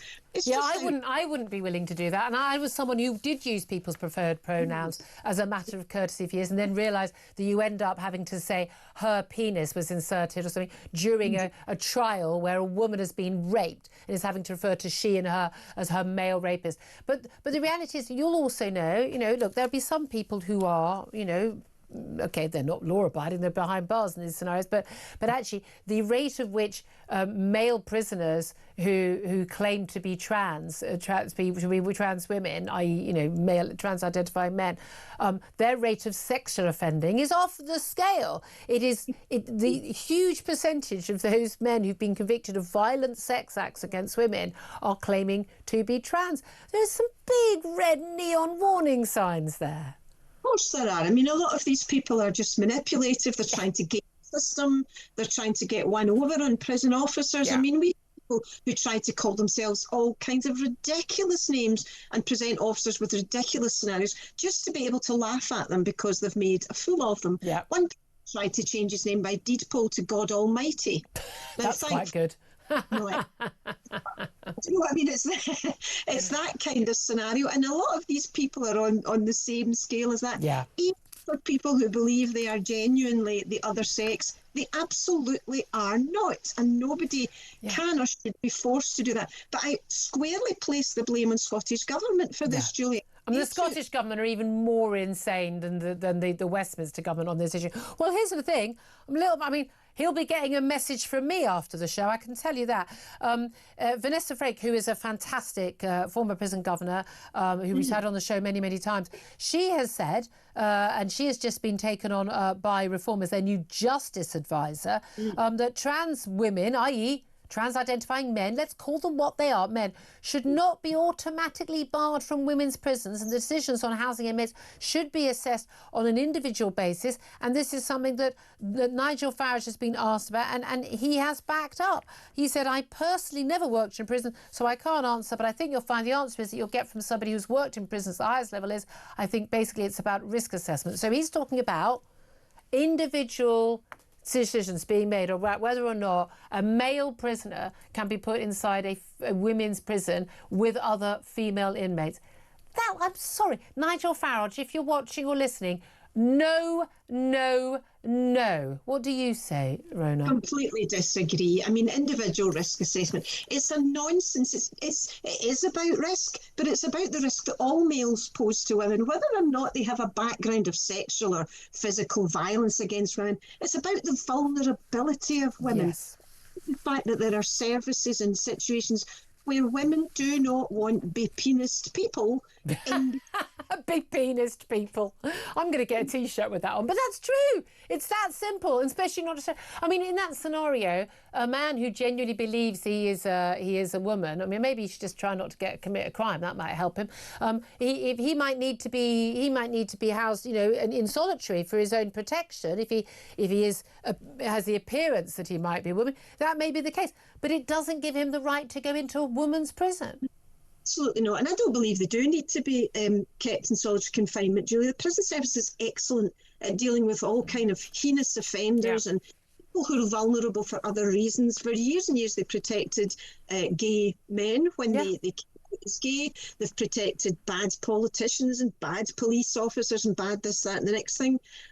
People who offend against children, and I'm not putting trans people in that category, but we're talking about vulnerability here. Some of them are vulnerable, some of them are not. That's the prison service's job, to protect these people, and by and large they do it very, very well. But they don't have to put women prisoners at risk. We know that the vast majority of women in behind bars are not behind bars for any violent attacks and have often been victims of abuse themselves. Can I just ask you just finally another story? We've talked a lot about two-tier justice on this show in recent years. Well, mainly because there is two-tier justice, particularly since those riots after the Southport attacks last year. But a left-wing activist called Caroline Lenihan, who's 43. December last year, she assaulted a female officer while being arrested for being drunk and disorderly at a pub in Dorset. She's now avoided jail for the second time after attacking the police officer, having previously escaped prison for assaulting a man at a migrant hotel protest last year. Extraordinarily, two assaults, both convictions, not going to prison. Lucy Connolly, who wrote a horrible tweet, but nevertheless wrote a tweet, didn't attack anybody, didn't leave her home to do anything, still behind bars more than a year on. Yes, I think what people don't like here is the lack of internal cohesion in sentencing, Julia, and people keep citing sentencing guidelines and so on done by the Sentencing Council. Well, if it results in outcomes like this, they are quite simply wrong. I agree. I thought what Lucy Connolly did was appalling and it deserved some kind of response.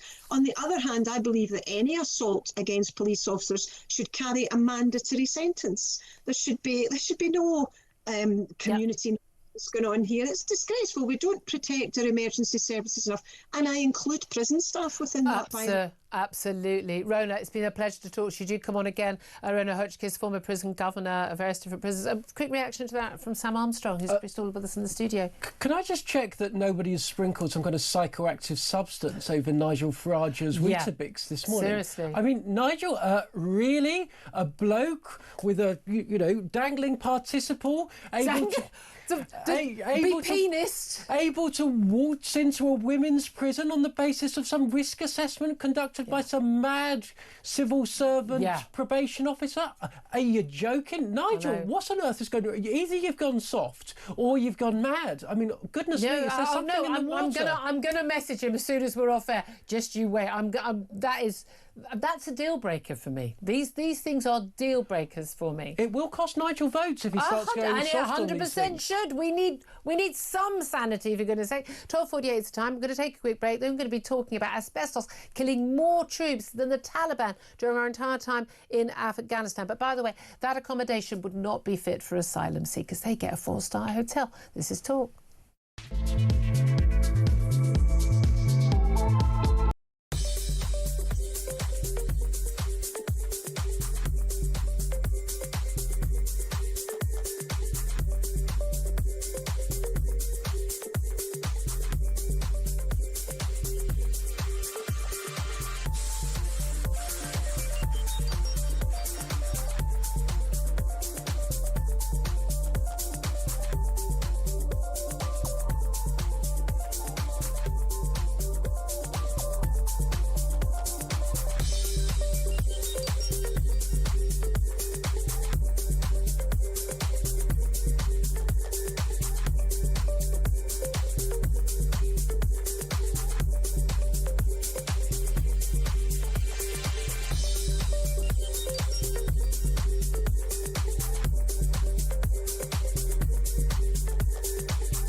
Foreign criminals have been vanishing from British courts mid-trial and re-offending under fake names.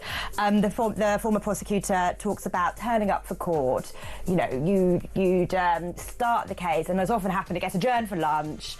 The judge says, "I'll give my ruling back after lunch," and the foreign criminal kind of disappears. And because they've been given been giving fake names, there's just no way of tracking them down in the system. So it's pretty astonishing, and it just kind of reveals some of the shambles going on inside our court system. On DAB+, on your smart speaker, on your smart TV, and on your side. This is Talk. Very, very good afternoon. 12:52 is the time. I'm Julia Hartley-Brewer. Just a few moments. Russell Quirk's going to be here standing in for Ian Collins today, and he'll be taking you through the afternoon. Stay tuned for that. Sam Armstrong's still with me. Now we're joined by Elliot Wilson. He's a writer. He's a senior fellow also for for national security at the Coalition for Global Prosperity, a think tank. Very, very good afternoon to you, Elliot. Good afternoon, Julia. Wanted to talk to you really about where we are, international affairs, but also at home here, front page of the Mail today. Asbestos has killed 9 times more military veterans in this country than there were British victims in the military of the Taliban during the entire Afghan campaign. It's causing exposure to deadly material in poor military accommodation, ships, subs, helicopters, and even in tanks. Is causing an average of 89 cases of mesothelioma. I can't pronounce it. In fact, the cancer caused by asbestosis. this is extraordinary, especially when we're constantly told that, you know, they're upgrading the accommodation. But for years and years and years, our military servicemen and women have been in accommodation that is literally killing them. It is. I mean, sadly, it's very worrying, but it's not all that surprising. I mean, the problem with asbestos was that for a long time we thought it was this sort of wonder material that was fire retardant. You know, it basically was a safety feature, despite the fact that we've known for now 101 years that it does kill people. And they did put it everywhere. I mean, it's in tower blocks, it's in schools, Absolutely. it's in hospitals, it's everywhere. And as you say, in tanks and submarines, you know, the army are given gloves made of asbestos to change machine gun barrels. So it is everywhere. And it's very difficult to remove because once you start tearing it apart, it turns into fibres and you worsen the problem. So it's an enormous problem. But then the whole defence housing estate has been a running sore for 20 or 30 years now. And there have been appalling problems of substandard housing and really not enough being done. And it partly goes back to when the Ministry of Defence sold off most of the housing stock in 1995 to a private contractor. That didn't go well. But it's also, I think, you were talking about the emergency services earlier. I think the armed forces, they make do because it's what they do. They are service people. They're there to defend the country and do their job. And if they are being poorly housed, no one likes it. They don't deserve it. But they will. Well, they can't go on strike about it. Nothing can happen. Exactly. And again, you know, they're kind of the get on with it people. Again, I do find it extraordinary that we've often had the idea of, you know, putting asylum seekers into some of the former military camps. Where they were told, no, they're not good enough standard. Even the barge, they were going to be the BBC Stockholm, not good enough for asylum seekers. They gave up on that. A bad publicity, but now they're about to put British servicemen and women into a barge almost identical to the BBC Stockholm because it is good enough for them, which is extraordinary. Look, let's talk about more international affairs just briefly, though, because we've had this sort of war of words between Vladimir Putin and Donald Trump. And as much as I'm pleased that Vladimir Putin is no longer basically suckering in Donald Trump on issues like Ukraine, big concern that tensions could mount between these two big powers and the moving of US subs and the like, and threats and counter threats. How worried are you about what is going on between those two countries? It is concerning. I mean, the tweet or rather the post on Truth Social that Donald Trump put out was slightly confusing because he said he was moving submarines to where they're. I mean, he doesn't need to move submarines. There will be US submarines all the time, which could hit. With nuclear weapons. That's not an issue. So I think it's Donald Trump talking at Putin. It's good that he is no longer, as you say, effectively rolling over and asking Putin what he wants him to do. But typically for Trump, he goes in very aggressively and very bourishly without thinking about the consequences. But isn't it this week, though? I think it's not Thursday. No, I know that's when more tariffs come in, but I think it's over the next week that we're going to hit that deadline, which the new shorter deadline for Donald Trump to say, well, Putin has to come to the table over a ceasefire in Ukraine. Yes, 50 days, which became 12 days, which became 10 days, which I suppose is reducing inflation in a way. But the problem is that Donald Trump doesn't really have a clear outcome in mind, except that he would like it all to stop and it to be to his credit. And it's not going to stop because there's no incentive for Putin to stop the war. He's not losing yet, although, you know, Russia... no, he's not winning at all. But he can keep this going because he's got, you know, hundreds of millions of Russians to feed into Ukraine if necessary. And he still thinks he can achieve some kind of settlement. And he's also, I suspect, worried about what happens if he doesn't. Yeah, absolutely. But there's also a report today, so we're talking about, you know, World War III, whether it's, you know, Russia and America or it's China invades Taiwan and the West to go to war as well, saying that the government has actually urged Brits to stock up on basic supplies. A shock poll has revealed that 86% of us don't have enough to last us even one day in a crisis. Should we be stockpiling our tinned goods and our batteries and our torches? This all feels a bit sort of protect and survive 1960s, doesn't it? I mean, I think... Get under your kitchen table and survive the nuclear bomb. Yes, if one of your relatives dies, wrap them in tinfoil and put them outside. I think if we do come to a nuclear conflict, not having enough tinned food to get through the week is not going to be the issue. I think you may have nailed it. Elliot Wilson, he's from the National Security at the Senior Fellow for National Security at the Coalition for Global Prosperity. It's a foreign policy think tank. Sam Armstrong, are you all geared up for World War III? Well, it's hard to work out. Are we going to face a World War III first, or are we going to face a genuine civil war in this country? I mean, there are now serious Various people, King's College professors, I've seen this week saying that we are literally staring on the precipice of massive national breakdown if people begin to lose faith in the police. I cannot remember, and I think I say this every year, I cannot remember a time in which our world has seemed more dangerous than it does today. I think the world is very dangerous, but our country, I think it's more despondency at the moment, but I think it's not a bad thing if people start being angry rather than despondent. Staying within the law, with always say that, but Russell Quirk, what do you make of it? Because Russell Quirk, I'm delighted to say, is in for Ian Collins today. I am, yes, good afternoon. On in a minute. What do I think of what? The prospect of World War III? I don't know. Or indeed Civil War. But Civil War, I think, look, unrest is bubbling, isn't it? As you say, we must keep it peaceful, but yes, the streets are speaking. Yeah, I think it's good that people are saying, no, we're enough. And again, if we vote and you ignore us again and again and again, then we're going to take to the streets. We will stay peaceful.